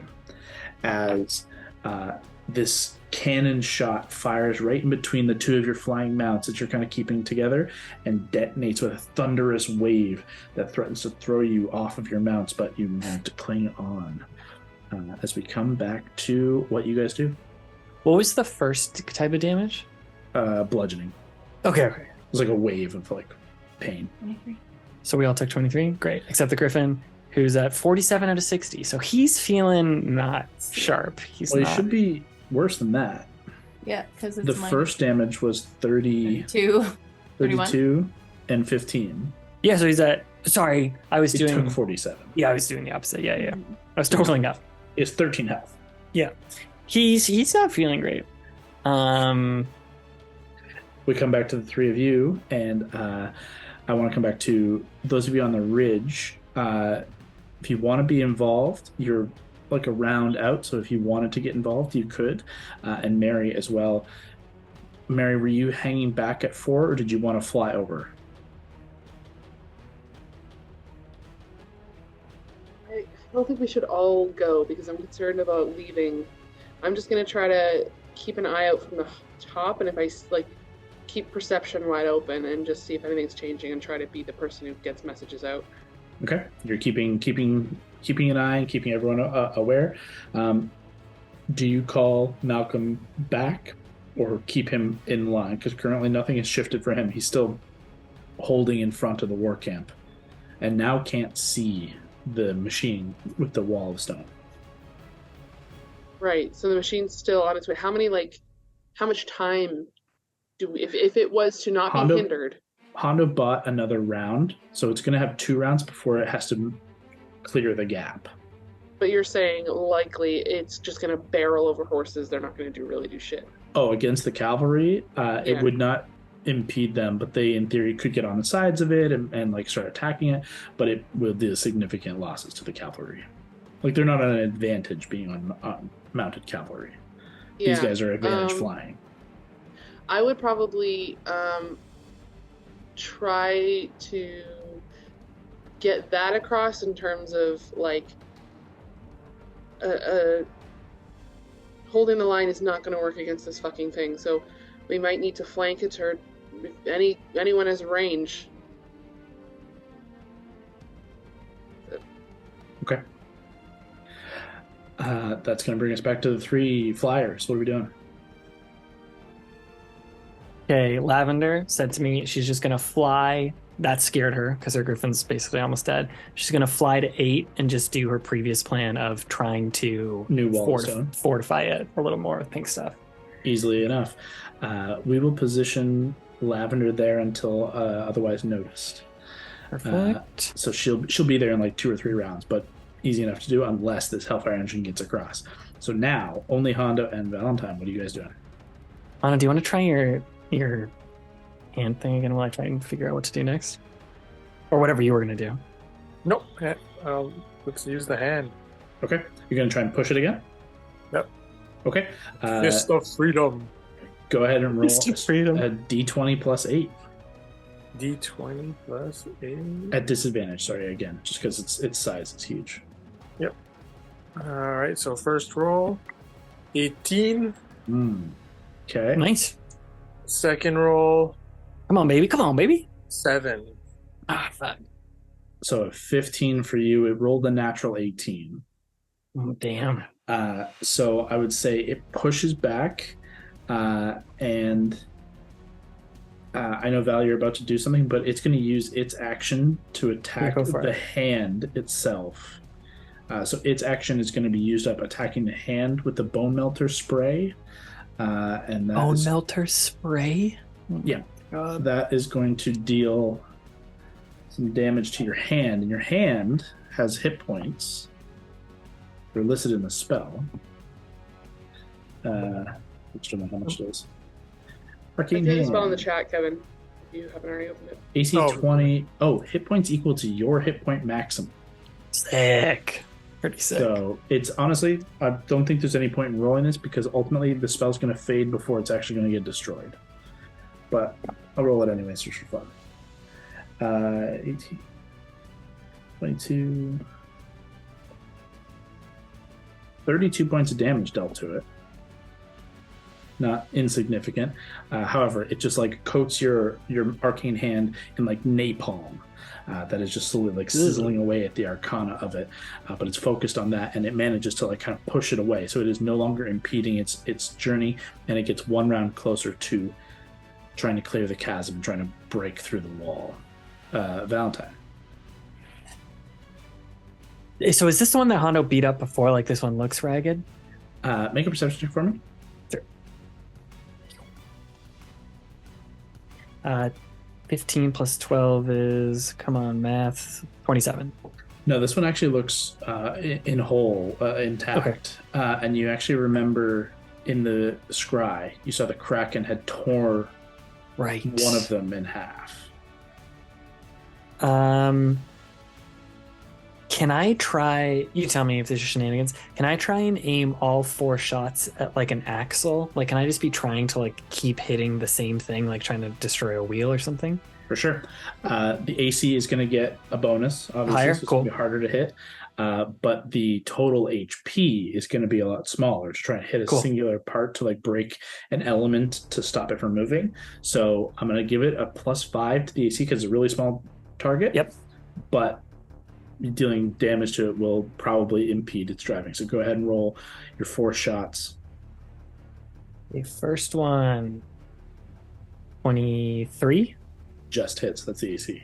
Okay, 23, great. So then first damage is 15. Okay. Second roll is, it was an 8 nat 18, so 29. Let's roll damage. That's less, so that's 7. Then 14 plus 11, so 25. Hits. This damage is a 9 on the dice, so 14. And then last roll, only 21, so miss. 21 misses, unfortunately. So 36 points of damage in the 2 that hit. Or the 3 that hit? 3 that hit. I would say the front right roller has Actually, I was thinking too. has become slightly dislodged. Perfect. With 3, it can still move forward, but its speed is going to be significantly impacted, which is trying to cross this chasm means it's at a significant disadvantage. If you get another one, its movement speed will be all but gone. And then can I just try and fly up a bit farther away with Fern to try and get out of this thing's distance? Absolutely, yeah. You kick up into the air. It's focused on trying to focus on the hand for now. But we'll come back to you guys again as we come back around one more round. You've flown up a little higher, and it's focused on the hand. It's now, after this round, it's going to try either to try and cross the gap or it's going to be forced to turn back. What do you do? Hondo, do you want to try and punch the wheel that I've been working at? Yeah. You'd have to get to above 23, so if you think that'd be harder, you could do whatever you want, but yeah. I'll try it. Okay. Go ahead. It's a straight roll, d20 plus 9. Just one roll? Mm-hmm. A new 16. You just try and use the forceful hand, or the clenched fist, trying to make an attack roll. And again, you careen into it, but like the napalm of the hand has crippled some of its impact, and unfortunately hits with no ultimate impact. Valentine, you follow up. Same deal. Are you going to go for the same wheel or a different one? Same wheel. Okay, go ahead and roll 4 Okay, attacks. first one, 27. Hits. So this just roll the attacks for me, just so we know how many hit. Okay. This first one, sorry, was going to be 13, but I'll roll that after. That's fine. This one is 23 total. Okay, that hits. Just hits. Okay. And then this one is 25. Hits. And then That's this done. one is not going to hit. It's a 5. Okay. Roll those other 2 damages. So 13 on the first. And then this one is... what is that? 7. And then this one is... 9. Okay. 29 points of damage on top of the first series of 36, I think. This thing is not smart. It has a -4 intelligence. It's not stopping for nothing or nobody. You watch as this Hellfire engine looks towards this there's a little bit of a raised spot where the undead swarm just before had like careened across the gap, leapt, and you watch them all like run and leap. It's going to try and do the same drive, but there's a wall of stone in between here and there. It fires off. Let me see if it gets its thunder cannon back. It does actually. It's going to fire off a thunder cannon to try and blast a section out before it. How much health does one of those wall of stone bits have? I got it here. Wall of stone. It is 6 inches thick, 10 by 10, and then each panel has AC 15 and 30 hit points per inch of thickness. So it's 6 90? inches thick. Oh wait, 30 hit points per inch. It says the wall is an object made of stone that can be damaged and thus breached. Each panel has AC 15 and 30 hit points per inch of thickness. Reducing a panel to 0 hit points destroys it and might cause connected panels to collapse at the GM's discretion. It can't do enough damage to destroy in one hit. At at average damage, it's going to deal 46 points of damage, which is not enough to break through. So it does that. It does 46 points of damage. You watch it crack, but it's still going to impact the check. So I'm going to make, it's going to be like an athletics check for this. At disadvantage for breaking its wheel off, as you blast the wheel just before it hits, and it starts to like dip down just as it goes over. Disadvantage and a plus or a -5 for the wall. Love it. Love it. Here we go. Got decent strength. It's a big fucking machine. It's spooky Wow. scary. You guys should Google it. You Can haven't it seen make? it. An 18 and then a 9 -5 to a 4 plus not enough. You guys watch as it smashes through the wall, but where that last wheel, it kind of skids through and then just like fires fire as it falls down into the chasm. And you don't even hear it impact just yet. It takes a second before.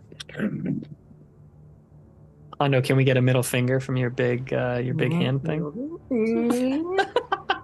Just before it fades away in the spell. Explosion in the background just illuminates it against the battlefield. You do hear a cheer as one of you can roll a d20, the other a d10 with inspiration granted for back to back, just covering the war camp with your. Hando, you do rolls. D20 this time because you did D10 last time. You don't get the NPC bonus because it's just you guys. 8? Okay, an 8. So this is crucial here. D10, you said? A d10. There we got. Come on. Big 10, baby. Big 10. Big 10. 18 pushes us over the threshold. The morale holds firm as we go into what very well might be our last combat scenario before something big happens. How you roll it? I've been rolling too many of these. You roll this one. I'll roll a d8 for us and a d4. I'll do this round.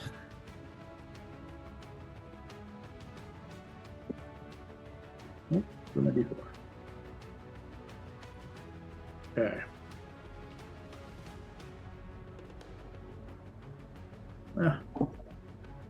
Okay. My music is like unnecessarily suspenseful. Maybe not. This is okay. Better After not all be your an 8 again. after all Better your not be an 8. successes, it was not an 8. After all good. your successes, the two of you begin to fly back over the encampment. Mary, you watch the cavalry return back to position 4. 10 minutes, 15 minutes pass, and the front is holding pretty much where they started. They've certainly seen losses, but the losses are more on the enemy side than ours. Things are looking okay. A couple of breakthroughs, but you guys have been on point. Everything's been okay. On the left flank, where this fresh grass and all this new life has been freshly grown by the druids and these natural elves of the Vale, and their mounts are they're grazing as they're just kind of waiting for the time to be, but the soldiers are growing somewhat impatient as 45 minutes nearing an hour.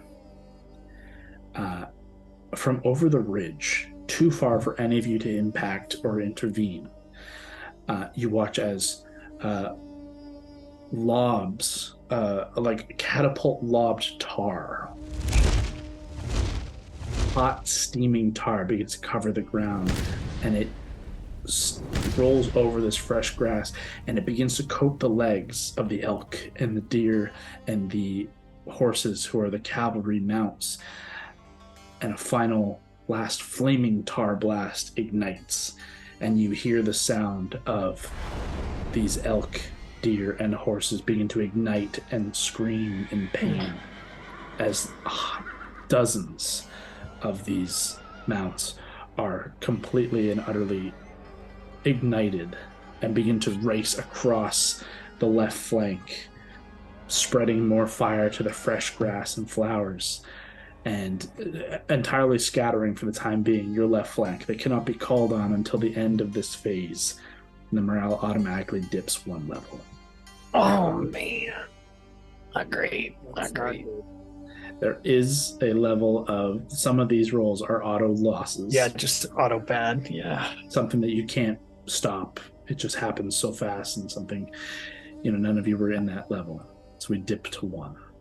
Kyle, I'm gonna quickly, during that, I'll have used Cure Wounds twice on myself at a first level, just to get back up. And that'll go to Fern, too. Not a problem. As you guys your attention is drawn to the screeching sounds of these poor creatures. You watch Alisar and the cavalry riders and the other druids around begin to try and tend to those who have not been instantly engulfed and lost, and those that are put down out of their misery as quickly and as safely as possible. But a new sight doesn't shake the morale of the front or the ridgeline, but every one of you feel something shift in the air. You can hear something familiar. A flaming rift opens above the fissure on the south side of the ruins. 80 or so feet in the air, a hovering, flaming portal opens. You watch as flying through silently upon a flaming nightmare in full infernal plate is Egoth Vansroy, the Harbinger of War. Trailing behind him by ruby chains, you see drifting in the ominously ethereal stillness of this void-like Nightwalker, still shrouded in the ruby chains as seen in Castirian. And the pair make a swift charge over the battlefield, beelining to the gate. That encounter will happen next time. With Valentine No, I and don't Hondo, like that thing. I don't like it. With Valentine and Hondo in the front, you will be a step behind the other 3 who are on the ridge. Actually, Mary is the closest. Mary is in the 4th position at the right flank. So Mary will be there first, Brawley and Gord following up, and then Val and Hondo. And that's the rounds of combat in which you will be staggered. Very fitting that Mary's there first against her boy, Ego. I think it makes sense. And we'll figure that out next time.